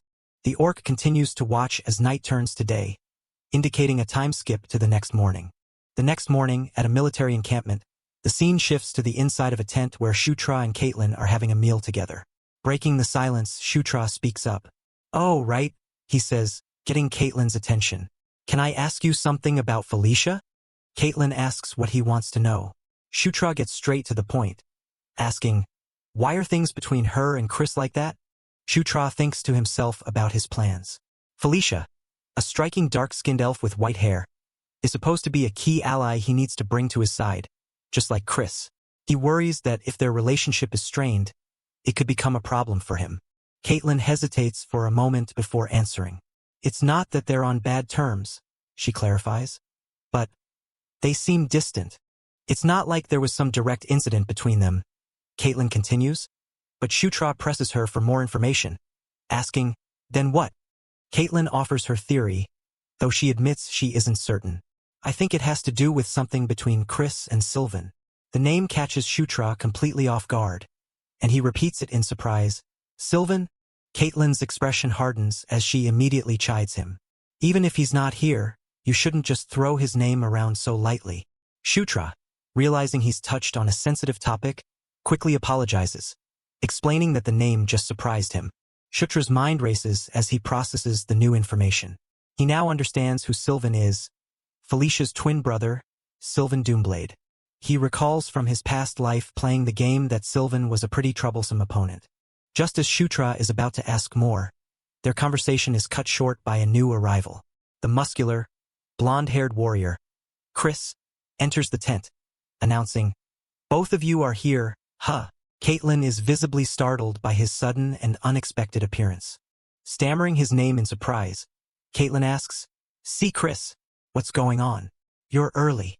With a confident grin, Chris gives them a direct order, "Pack your things." He explains that their current mission wrapped up quicker than expected, and they'll be leaving this afternoon. Shutra, caught completely off guard, can only respond with a confused, "Where to?" Chris chuckles, amused by his question. "Are you seriously asking that?" he says. "If the matter's done, we need to report in, of course." Later, the group gathers outside to say their goodbyes. The imposing red orc, General Bandal, shakes Shutra's hand, thanking the princes and princesses for their hard work. With a look of respect, General Bandal bids him farewell, saying, "I look forward to the day we meet again, Ninth Prince." Shutra smiles warmly and replies in kind, showing the bond they formed. "And I'll be waiting too, Bandal." With the farewells concluded, Chris turns to the group, ready for the next step. "Now then, shall we head out?" he asks. Shutra enthusiastically agrees. A determined fire burns in Chris's eyes as he announces their grand destination. "Let's go!" To the Demon King's castle. The scene dramatically shifts to a colossal, Gothic fortress looming under a blood-red sky. The Demon King's castle in all its ominous glory. Inside, the vast and empty throne room is steeped in shadow. The long, dark silhouette of a figure seated on the throne stretches across the floor. The chapter concludes with a menacing shot of the Demon King himself, a massive figure clad in dark, imposing armor, sitting silently on his throne. The journey back to the Demon King's castle is described as a straightforward one, as several ghostly figures are seen speeding through a dark forest. The plan is to first move to a long-distance teleportation circle, and then use transfer magic to go directly to the castle. However, the nearest teleportation circle is a 3-day journey away, a trip that requires them to camp outdoors instead of stopping at inns. Sitting by the fire, Shutra admits to himself that he feels a little nervous, knowing they will finally arrive at the castle tomorrow. He reflects on the castle's current political climate, which is divided into 3 main factions: Zephyr, Baikal, and Anastasia. The factions are led by the second prince, Zephyr Ragnaros, who is known as the Demon King's worst enemy, and the first prince, Baikal Ragnaros. The third faction is led by the fourth princess, Anastasia Nekrian. In the ongoing struggle for the throne, the order of birth is meaningless. This is because they both inherited immense strength from their mother's side, the Draconian clan. Shutra muses that if one had to be chosen as heir, the more moderate-natured eldest son, Baikal, would probably be the better choice. But he knows that such a choice is ultimately meaningless, because after a certain day in the future, a day of immense slaughter, everything is destined to change. Knowing what's to come, Shutra is determined. That's why he must prepare for everything he possibly can. His first step is to raise his level until he can fully wield his powerful gauntlet, the Earthquaker. He resolves to make maximum use of the new strength he's gained. Thinking of his new skill, King's Knights, Shutra examines the skill's details. He has access to a Knight Commander, Knight Training, and even a special skill to summon the commander. He wonders if it's some kind of guild system. Covering his mouth in shock, he realizes the skill comes with buffs, Knight Training, and even summoning. It's a seriously broken skill. A greedy smile spreads across his face as he imagines how strong the skill will become at higher levels. Just then, a large green-skinned orc with white hair appears behind him, revealing Shutra's location. The orc, Karak, yells at the prince, asking why he's still awake when he needs to sleep to be ready to leave early in the morning. Karak tells him to hurry up and come over. Shutra chuckles, noting that Karak has come at the perfect time. With a wide, sparkling grin, Shutra turns to his loyal companion. "Want to try out an experiment with me?" he asks, his eyes gleaming with mischievous intent, ready to put his new skill to the test. Karak stammers in confusion, looking startled by the prince's sudden and unusual proposition. What is it?" he asks, completely unaware of the power he is about to receive. Shutra begins the experiment, calling out to the mighty orc warrior Karak. A glowing golden sword materializes before him. With the sword, Shutra taps Karak's shoulder, formally declaring, "I hereby appoint you as my knight." A powerful blue aura immediately envelopes Karak, who lets out a cry of surprise and feels a surge of energy. Trembling from the influx of power, Karak tells the prince that the sensation feels strange. But then, his expression changes to one of firm conviction. He declares that his loyalty towards Shutra has risen, and a status window confirms his new title, Knight Commander Karak, a rank 1 soldier. Shutra celebrates his success with a blush and a triumphant laugh, ecstatic that the skill worked just as he'd hoped. Karak, still overwhelmed, notes that while it's good he's overflowing with strength, he has no idea what just happened to him. Shutra grabs his newly empowered knight, his own eyes gleaming with excitement, and asks, "Don't you want to become the strongest orc in this world?" He eagerly explains his grand ambition to raise Karak into the mightiest orc emperor from the Game Knight saga, someone strong enough to rival the dragon race. Karak can only stare, dumbfounded. The next day, the group arrives at their destination, a dilapidated, ancient tower standing alone in a sunlit forest. Inside the tower, Shutra, Karak, and their companions, including the lion-like warrior Chris Moonlight and the robed Caitlin Moonlight, approach the glowing teleportation circle. Chris flashes a confident smirk and asks Shutra if it's time to get going. With a calm and determined smile, Shutra simply replies, "Yeah." Shutra takes the first step onto the teleportation platform, causing the runes to glow brightly. Soon, his entire party is standing on the circle, ready for departure. The transfer magic activates, engulfing Shutra and his companions in a blinding flash of blue light. A massive pillar of light erupts from the tower, shooting straight up into the sky as the teleportation sequence begins. The group is pulled through a swirling vortex of light and energy. Shutra reaches out as he's pulled through the disorienting stream of light. He cries out as the chaotic journey through the spatial leap continues.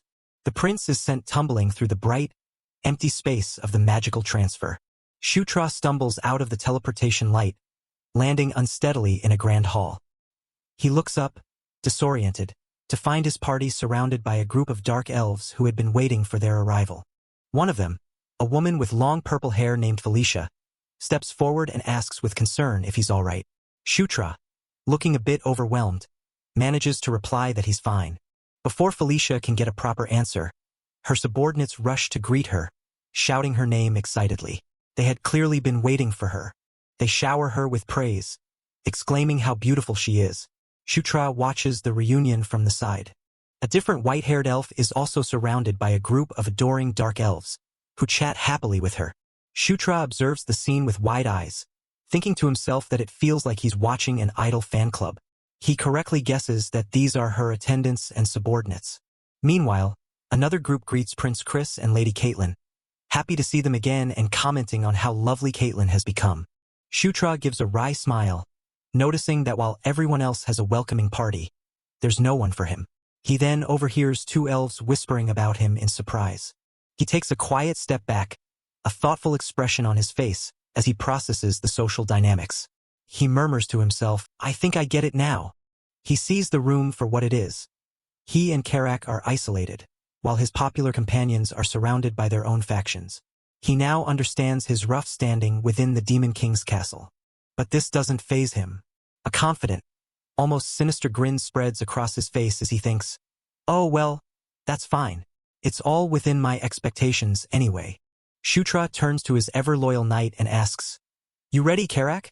He then declares with unwavering resolve, "From here on, let's start changing things one step at a time." With his fists clenched and a look of pure determination in his eyes, Prince Shutra stands ready. His return to the Demon King's castle is complete, and his plan to upend the entire power structure is about to begin. The scene opens on a towering, Gothic castle under a blood-red sky, setting an ominous and grand tone. This is the Demon King's castle, a place of power and intrigue. Inside, the camera pans across a neglected room. Cobwebs cling to the stone corners, and dusty crates and barrels are strewn about, suggesting this space has been long forgotten. In the dusty room, the orc warrior Karak suggests they unpack their things. Prince Shutra Ignas, sitting on a worn-out bed, looks around and notes that at least they have a room to themselves. Karak informs Shutra that the official event schedule starts tomorrow, giving them free time. Shutra scoffs, remarking that this so-called free time feels no different from being left to rot. Suddenly, a knock on the door interrupts their conversation, catching Shutra by surprise. A dark-skinned elf with pink hair stands at the door. She formally introduces herself as Flora Sevensword, from the Demon King's Castle Real Estate Management Bureau, here to see the prince. Shutra questions why someone from a high-level office like the Real Estate Management Bureau would visit a rundown place like this. Flora explains that it is because his public merit level has increased. Upon hearing he is now eligible to choose a new residence, Shutra's eyes widen in shock and interest. The scene introduces Isabella, an official from the Office of Public Merits. She's a poised elf with brown hair tied in a bun and wearing glasses. The scene shifts to the Office of Public Merits, where Shutra confirms with Isabella if this is the correct place to receive a new residence. Isabella assures him he has come to the right place. Isabella uses her authority, causing a magical interface to appear before Shutra. Isabella reveals that with his latest conquest, Shutra's merit level has risen to 5. A status screen displays his title as the 9th Prince, Shutra Ignas, with 15,000 accumulated merit points. The screen details Shutra's merits, including his role in exterminating the Scarlet Lightning tribe and rescuing the 7th princess. Isabella explains that his monthly stipend has now increased from 5 to 500 gold. Isabella congratulates him, noting that he is the first prince to achieve so much on his very first mission. Shutra reacts with a slightly awkward laugh. Eager to see his reward, Shutra immediately asks Isabella to show him the available residences. She readily agrees. Karak's face is a picture of utter shock as he stammers, unable to fully process the situation. Shutra and Karak stand before a massive, opulent mansion with golden gates, standing starkly against the night sky. Karak asks in disbelief, "Is this really your new residence?" Inside the mansion's grand entrance, they are greeted by Flora Sevensword, who remarks that they've arrived earlier than expected. Karak is confused by her presence. Dressed in a maid's uniform, Flora bows and formally introduces herself as an employee who will serve Shutra starting today, acting as his butler and head maid. Karak, utterly baffled, asks Shutra why a real estate agent is now their maid. With a smug look, Shutra explains that he hired her using his merit points. As they stand before the magnificent mansion, Karak mutters that the prince has certainly started talking a lot of nonsense lately. The scene shifts to the next day. Inside the opulent mansion, Karak, looking uncomfortable in his own formal wear, nervously tells Shutra that he keeps getting the feeling he needs to pee, wondering if it's just his nerves before the big event. Shutra, now also dressed impeccably in a formal suit, dismisses his companion's anxiety with a simple, "Gross, just go already." Shutra, now dressed in a sharp white formal suit, tells Karak that his worrying is making him nervous as well. A new voice compliments their appearance, causing Shutra to turn in surprise while taking a sip from his drink. The compliment comes from two elegantly dressed elves. The one with purple hair proudly asks who do they think picked out their outfits, while her friend praises Felicia for her excellent taste. The white-haired elf, Felicia Doomblade, smiles smugly, pleased with herself as she acknowledges that her efforts in styling them paid off. Her purple-haired friend turns to Shutra with a wink and a smile, telling him he looks great and that the suit really fits him. Blushing slightly, Shutra returns the compliment, telling them that they both look amazing as well. The purple-haired elf beams at the compliment, while Felicia, trying to hide her pleasure, huffs and says, "Of course we do." The seventh prince, Chris Moonlight, a tall elf with blonde hair, approaches Shutra, reminding him that this is his very first audience ceremony. Chris points confidently at Shutra, telling him that today, he is the star of the show and must present himself proudly to everyone in the Demon King's castle. Filled with newfound determination, Shutra looks up with a confident smile and agrees. As he stands before the great doors of the audience hall, Shutra thinks to himself that while some may attribute his recent achievements to luck, he is about to prove them wrong.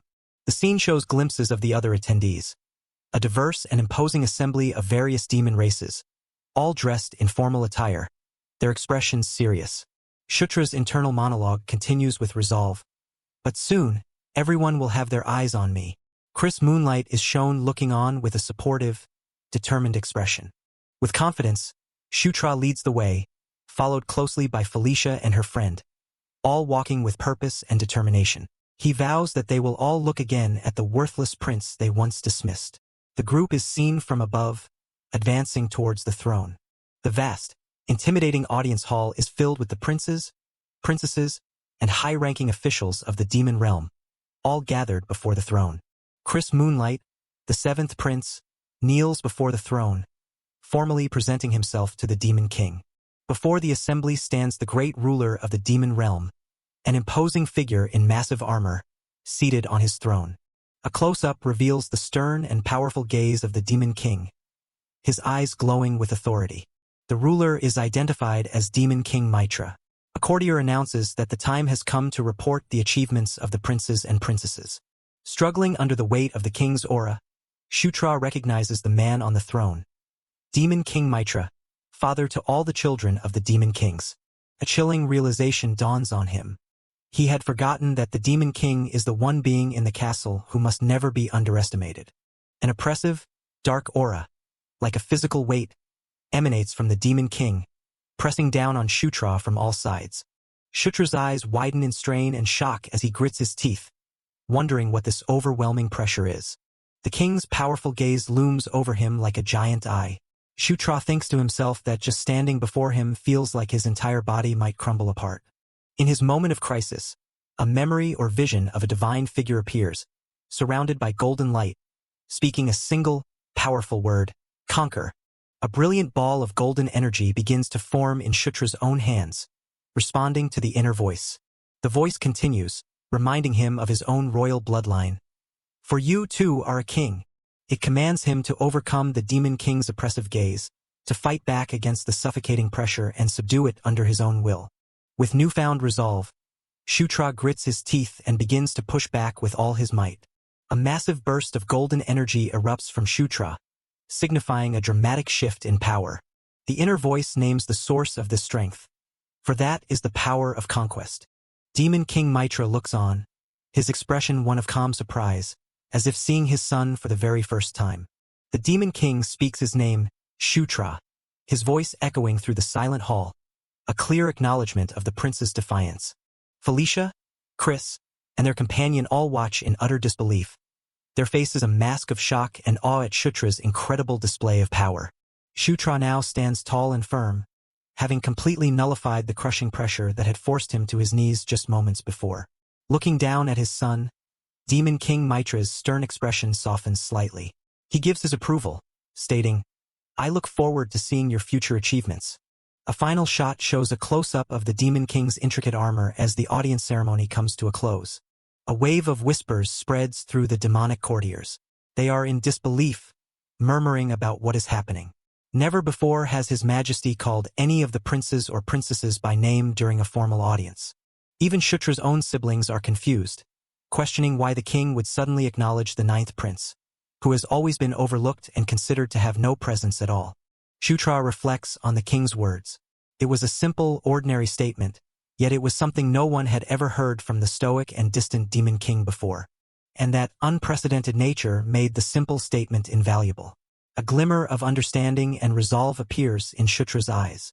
Filled with a newfound determination, Shutra looks up at the Demon King and declares, "I shall do everything I can to live up to your Majesty's expectations." The scene shifts to Shutra's residence. An urgent voice cries out, "Prince, what are you doing? Get up, quick!" Shutra is jolted awake by his loyal attendant, the orc Karak, who bursts in holding a sealed envelope. Karak explains that a letter has just arrived from the Office of Public Merits. Still half asleep, Shutra takes the letter, wondering why the Office of Public Merits would be contacting him. As he reads the contents of the letter, his eyes snap wide open in shock. Karak grows impatient and urges him to read it aloud. Shutra, however, looks at the letter with a complicated expression, unsure of how to feel about its contents. He pieces it together, realizing with astonishment that the Demon King, his own father, has personally given him a mission. The news of a personal mission from the king himself hangs heavy in the air, signaling a great change in the prince's future. Later, the blonde warrior Chris reads the mission details aloud to his companion. It's a monster extermination task to subjugate the Cassius herd. The purple-haired elf, Caitlin, realizes this means a journey to the Anger Plains. Shutra joins them, learning that Anger Plains is Centaur territory. Chris confirms this, mentioning he and Caitlin once trained there and that subjugating the Cassius herd is a yearly event. Caitlin informs Shutra that they can't accompany him as they have their own schedules, but she adds with a smile that she's confident he will manage on his own. Chris, however, takes on a more serious tone as he addresses the young prince, beginning to offer a word of caution. He leans in, his expression grave, and warns Shutra, "From now on, people are going to start paying attention to you." Chris elaborates on his warning, explaining that some people will try to approach Shutra with friendly intentions, while others will be deeply wary of his sudden rise in status. He paints a picture of the new political landscape for Shutra, filled with menacing rivals and hidden enemies. "You'll have a lot to keep an eye on," Chris finishes, his tone conveying the seriousness of the situation. Shutra replies calmly, "I know." He reflects on the significance of the king's gesture, recalling that even his powerful older brother, Zephyr, was never once called by name during a royal audience. Chris finishes his warning with a sincere offer, "So if you need any help at any time, feel free to ask me." Shutra gratefully accepts. "Thanks, Chris." As their meeting concludes, Chris adds one more piece of advice. "Before you leave, go see Felicia. She said she has something for you." Shutra looks surprised by the news. Following Chris's advice, Shutra makes his way to see the Dark Elf Princess. He arrives at her location via a teleportation circle under a blood-red moon. Inside, he finds the Dark Elf Princess, Felicia Doomblade, waiting for him with several large, reptilian creatures. She explains that if he's traveling in Centaur territory, he'll need proper transportation, and offers him the mounts. Shutra gratefully accepts the powerful-looking mounts, petting one as he thanks Felicia for her generous gift. But Felicia isn't finished. She gestures to him, saying this too. Shutra looks on, puzzled, wondering what else she could possibly have for him. She places a necklace in his hand. It holds a brilliant, glowing blue gem. Shutra immediately recognizes the precious item with a gasp. Dark Elf's tear. Shutra is stunned. He can't believe she is giving him one of the Dark Elf's sacred treasures. He knows that such an item is deeply personal, and the only way to normally obtain one is to kill its owner, Felicia herself. Felicia explains her reasoning with a proud expression. The Dark Elves are a proud race, she says. They never forget either kindness or vengeance. Her gift is a clear sign of her gratitude and trust. In a surprising display of affection, Felicia suddenly embraces Shutra, holding him close. She smiles warmly and tells him, "Take care of yourself, and return safely, Shutra." Caught completely off guard by the hug, a flustered Shutra stammers, his face blushing. He thinks to himself how he never expected Felicia to act this way as he starts to say, "Got it, Feli dash." Before he can finish her name, Felicia seems to realize what she's doing and abruptly pushes him away, leaving Shutra to awkwardly finish his sentence to an empty space. CIA? Felicia turns away, her own face now tinged with a blush. She quickly composes herself, insisting, It's nothing." Shaking off the awkward moment, Shutra stands on the teleportation circle with Karak and his new mounts. He waves a cheerful goodbye to Felicia, telling her he'll see her again. As the teleportation magic swells, engulfing the prince and his party in a column of blue light, Felicia watches them go. With a soft, gentle expression, she quietly says, "Okay," as the light fades, her farewell echoing in the empty room. A bolt of magical energy strikes down in a lush, green forest, marking the arrival of the prince's party in the Anger Plains. The teleportation light fades, revealing Shutra, Karak, and their lizard-like mounts, having successfully arrived at their destination. Karak looks around at the new surroundings and asks, "Did we arrive?" Shutra, a confident smirk on his face, confirms, "Looks like it." They are immediately greeted by a woman who has been waiting for them. "Greetings, Ninth Prince," she says, introducing herself as Karma, the ranger assigned as their guide for the mission. Karma is a formidable-looking warrior. She has short, reddish-brown hair, small horns, and the powerful legs of a beast, identifying her as a member of a non-human race. "I see. Nice to meet you, I'm Shutra," the prince replies, taking in her appearance. He notes her hybrid features, the upper body of a human and the lower half of a beast. "Yes, Lord Shutra. It's an honor," Karma says with a respectful bow. Shutra identifies their guide as a satyr, and with the introductions now complete, the party is ready to begin their mission. With the introductions complete, the party wastes no time. "Then let's get moving right away," they decide, setting off into the rugged plains.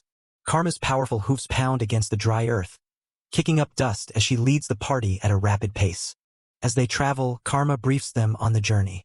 "It'll take at least 2 days to reach the Centaur settlement from here," she explains. "I plan to travel with as few breaks as possible. Is that all right?" Shutra agrees without hesitation. "No problem." Shutra rides alongside his guide and asks, "By the way, are there no other soldiers?" Karma replies that since the mission came so suddenly, it's just the two of them for now, in addition to his companion Karak. Karma adds with confidence that they'll soon have the centaurs on their side, so they won't be outnumbered. Shutra listens, realizing this will be a large group fight. With this new information, Shutra begins to strategize. He considers that the weapons will be the real problem, and since it's likely to be a mounted battle, a spear might be the most effective choice. As they continue on their way, Karma suddenly comes to a halt, her keen ears picking up a strange sound in the distance. "What's that sound?" Shutra asks, noticing her change in demeanor. Karma tells him to wait there and that she'll check it out. She dashes off with incredible speed, leaving Shutra and Karak to watch from their mounts. The Satyr Ranger quickly covers the distance, moving with expert swiftness across the plains. Moments later, Karma returns, but her confident expression has been replaced by one of pure shock and fear. This can't be," she stammers.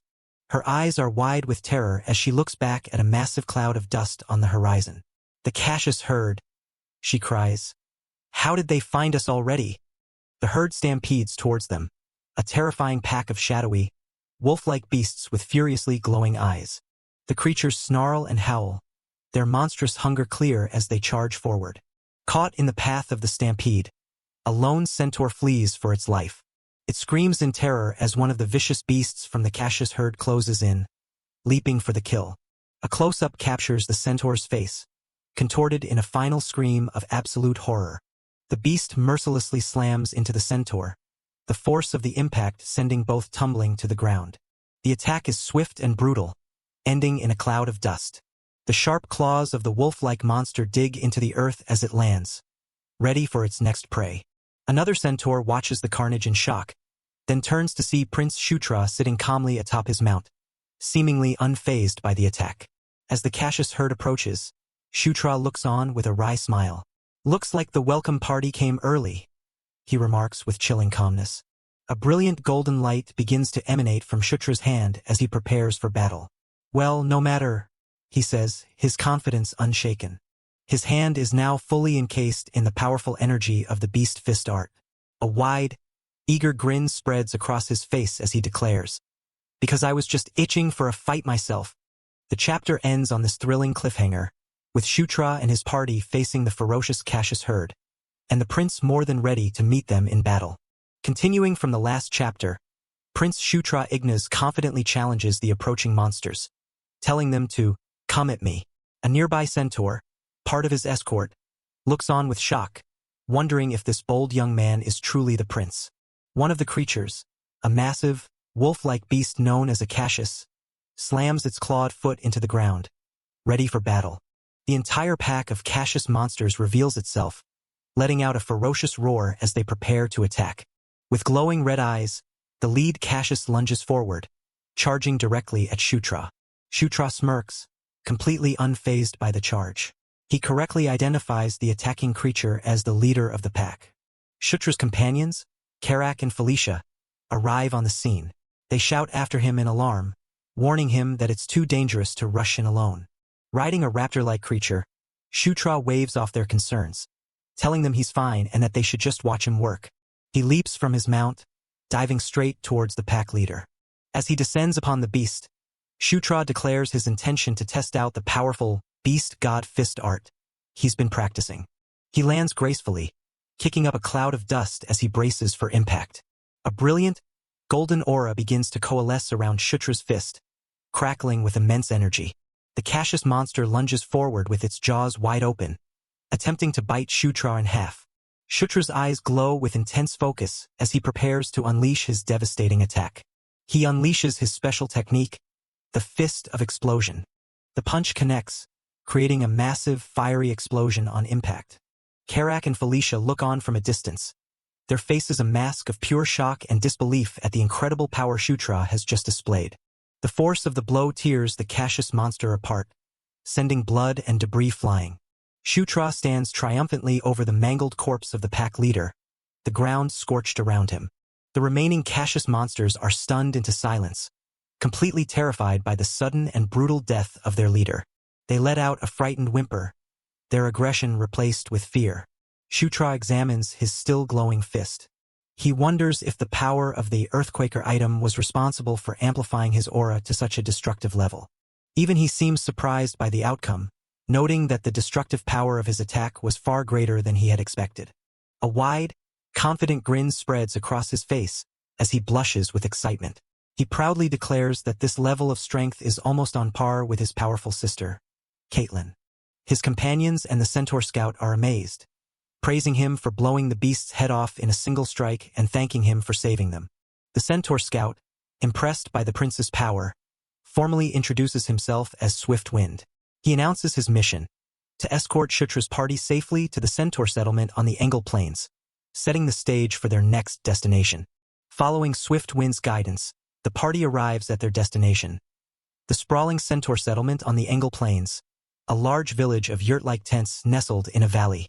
As the group finally arrives, an explanation is given about the 4 great centaur tribes that inhabit these plains: Fierce Wind, Heavy Rain, Raging Flame, and Rough Night. A formidable-looking centaur with a red beard welcomes Shutra and his companions, acknowledging the rough journey they must have had. The powerful centaur introduces himself with an air of authority. He is Savage Eyes, the high chieftain of all the centaurs. Shutra's internal monologue kicks in. He instantly recognizes the name Savage Eyes from his past life as a gamer. In the Game Night Saga, this chieftain was an unavoidable encounter in the Demon Realm chapter. He recalls that, in the game, Savage Eyes was never a character you could side with. He was always an enemy, A menacing, shadowy image of Savage Eyes as a powerful boss flashes in Shutra's mind, a reminder of the threat he represented in the game. Back in the present, Karak whispers to Shutra that the chieftain's glare is as deadly as his name suggests. Shutra, however, reminds himself of his own royal status, refusing to be intimidated. Savage Eyes wastes no time with pleasantries. He looks intently at Shutra and asks for his assessment of the current situation with the monsters. A close-up shows Shutra's determined expression, his red eyes focused. He is ready to give his report.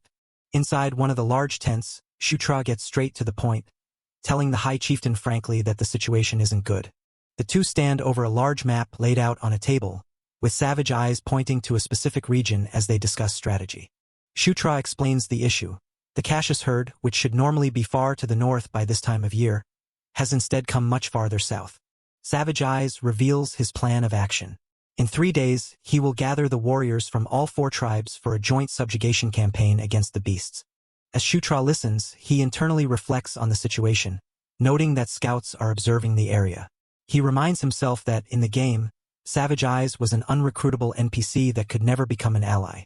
Savage Eyes declares with confidence that once the might of the 4 tribes is united, they can crush the beasts no matter where they are. An image of the 4 tribes' warriors flashes behind him. Shutra considers that perhaps, with his intervention, things might be different this time. Out loud, he agrees to wait for the campaign and asks if there is anything else. Savage Eyes stops him, addressing him directly as the 9th Prince. Leaning forward with an intrigued look, the High Chieftain asks if the rumors he's heard are true, that Shutra smashed a Cassius's skull with a single punch. A confident smirk appears on Shutra's face as he confirms that yes, it's true. Internally, he resolves that this is his chance to turn the unrecruitable Savage Eyes into an ally. Eager to prove his worth, Shutra extends his fist and boldly offers to give the chieftain a demonstration of his power later. Shutra's inner monologue reveals his strategy. He plans to make Savage Eyes his ally, just as he successfully did with Caitlin and Chris. The chieftain's expression shows he's clearly intrigued by the prince's confidence. Savage Eyes accepts the prince's bold offer, stating that he'll look forward to the demonstration. As their meeting concludes, night falls over the Centaur settlement. Later that evening, as Shutra and his party walk through the camp, the surrounding centaurs whisper amongst themselves, recognizing him as the 9th Prince. Karak leans over to Shutra and playfully teases him about his growing fame, comparing it to the General Bandal incident. Shutra just laughs, enjoying the light-hearted moment after a long day. Following his companion's advice, Shutra gets some rest, sleeping soundly in a bed inside his tent. He murmurs in his sleep, but his rest is disturbed by a sudden, intense green light that begins to glow above his head. His eyes snap open as the brilliant light fills the tent, waking him from his slumber. Shutra sits bolt upright in bed, shocked to find that the source of the light is the mysterious item on his arm, the Earthquaker. He stares at his arm in bewilderment as tendrils of energy erupt from the item, wondering when this thing attached itself to him in the first place. From the light, a mysterious, ethereal woman with green, leaf-like hair appears. She addresses Shutra by his full name and title, 9th Prince Shutra Ignis. Shutra can only stare in wide-eyed shock, the brilliant green light reflecting in his eyes. The mysterious spirit turns slightly, her back to him, and makes a direct and urgent plea. I require your assistance. The full scene shows the glowing spirit floating in the air above Shutra, who remains sitting on his bed, stunned into silence. Shutra finally musters the courage to ask, "Who are you?" As he asks, a caption reveals her nature. She is a fragment of the Watcher Ankle. The panel highlights the details of her otherworldly appearance, from her flowing green clothes to her glowing, ethereal legs and feet. The beautiful, plant-like spirit reveals her face, adorned with small antlers, and gives her name, the Green Wind, leaving the chapter on a major cliffhanger. Continuing from the last chapter, Shutra Ignis recognizes the name he just heard. With wide, surprised eyes, he exclaims, Green Wind. Shutra recalls his knowledge from the Game Night Saga. Green Wind was one of the nature spirits worshipped by the centaurs and satyrs. He knows that it is thanks to Green Wind's immense power that the vast Anger Plains are able to maintain their lush greenery. Suddenly, a bright green light envelopes Shutra. He is pulled into a different space, finding himself face to face with a beautiful, green-haired spirit. The spirit, who is none other than Greenwind herself, looks at Shutra and tells him, "This place is my home." She gestures towards a grand, ancient-looking temple, revealing that it is where the fragment of the observer ankle, her origin, resides. Shutra is stunned by this revelation. A fragment of ankle? He knows that name all too well. His mind races. If she's talking about the observer ankle, that could only mean one of the 6 elder dragons from the lore of Night Saga. The elder dragons were godlike beings, so powerful that no player in Night Saga had ever been able to encounter them. Shutra looks at his gauntlet, the earthshaker he obtained from Enkidu, and realizes the gravity of the situation. First Enkidu and now ankle. This can't be a mere coincidence. Greenwind urgently interrupts his thoughts. "Oh Prince, there is no time. The monsters that have come down from the north are heading for my home." She explains that the monster's purpose is to steal the verdure of the Anger Plains, showing him a vision of a massive horde of shadowy beasts. Greenwind pleads with Shutra, telling him that he can protect this place. Shutra, however, is hesitant, thinking to himself that his level is still far too low for such a task. Greenwind reminds him of the power he already wields, asking, "Have you not already obtained the power of Enkidu?" As a brilliant light gathers in her hand, she says, "Do not worry." In a flash of light, Shutra is sent back. He feels a surge of power as a glowing green symbol is imprinted on his chest. Greenwind's gift materializes in his hand. A glowing, green crystalline shard, the token she spoke of. She tells him her children will surely lend him their strength. The scene shifts to the centaur camp at night. Shutra stands before the hulking orc, Karak, and the centaur chief, relaying the spirit's message. "You say that Lord Greenwind is in danger?" The centaur chief looks down at the young prince, skeptical. "We must gather our men and march out at once." Shutra insists, but the chief scoffs, stating that marching out based on Shutra's word alone is reckless. But then, the centaur chief's eyes widen in shock as he recognizes the item in Shutra's possession. That is the sacred relic of Lord Greenwind. Shutra holds up the glowing green crystal, its light reflecting in his determined eyes. Seeing the undeniable proof, the centaur chief's expression becomes grim and resolute. With no further questions, the army begins to move. The thundering of hooves echoes as the centaurs prepare for battle. Answering the call, the centaur warriors quickly fall into formation. Armed with spears and bows, they create a formidable sight, an army ready to defend their sacred land. With their forces assembled, the army begins its thunderous march. Under Shutra's command, the warriors charge across the plains toward the impending threat. Leading the charge, Shutra rides alongside the powerful centaur warriors, his red cape billowing as they race across the plains. Using his game-like minimap, Shutra navigates through the vast fields. He spots their destination in the distance and announces, "I can see it now. There it is, a magnificent temple glowing with a vibrant green aura." So that's Greenwind's temple, Shutra thinks to himself. Shutra reflects that without the minimap, finding this hidden sanctuary would have been impossible. Just then, one of the centaurs spots something ahead and calls out to the chief. Looming on the horizon is the enemy force, a massive, swarming horde of Cassius monsters, their sheer numbers darkening the landscape. Shutra narrows his eyes, a seed of doubt planted in his mind. How could the Cassius horde have found this sacred, hidden place so easily? His intuition tells him this is no random attack. "There's definitely something going on," he mutters. "Something I don't know." The centaur chief observes the enemy line, noting grimly, "Their numbers are greater than I thought." He turns to Shutra and asks, "Prince, do you have a plan?" Shutra's resolve hardens as he remembers Greenwind's words. His priority is clear. He must get to the temple to gain power from Ankle's fragment. He gives his command to the centaur chief. "I'm going to the temple. Don't let those bastards get near it." The chief nods in understanding. Shutra then turns to his personal guard. With a determined look, he shouts, "Karak, Karma, let's go." His loyal companions immediately affirm their readiness. The centaur chief draws his sword and rallies his warriors, roaring, "Do not let a single one of them enter the temple." His face a mask of fury. The chief bellows the order to his entire army. "All units, prepare for battle." With a final, thunderous command to charge, the centaur army surges forward to meet the monstrous horde. The archers take their positions, drawing their bows in perfect unison as they prepare to let loose the first volley. A hail of arrows rains down upon the charging Cassius beasts, piercing through their ranks and thinning the front line. Letting out a fierce battle cry, the centaur infantry crashes into the enemy, undeterred by their overwhelming numbers. The battle is joined. A skilled centaur warrior leaps into the fray, his blade a blur as he strikes down the dark creatures. While the centaur army holds the line, Shutra and his small team break away, racing past the main battle and making a beeline for the temple. Riding alongside the prince, Carrick shouts to confirm the plan. "Prince, we just need to get you to the temple, right?" Shutra confirms, his eyes fixed on the goal.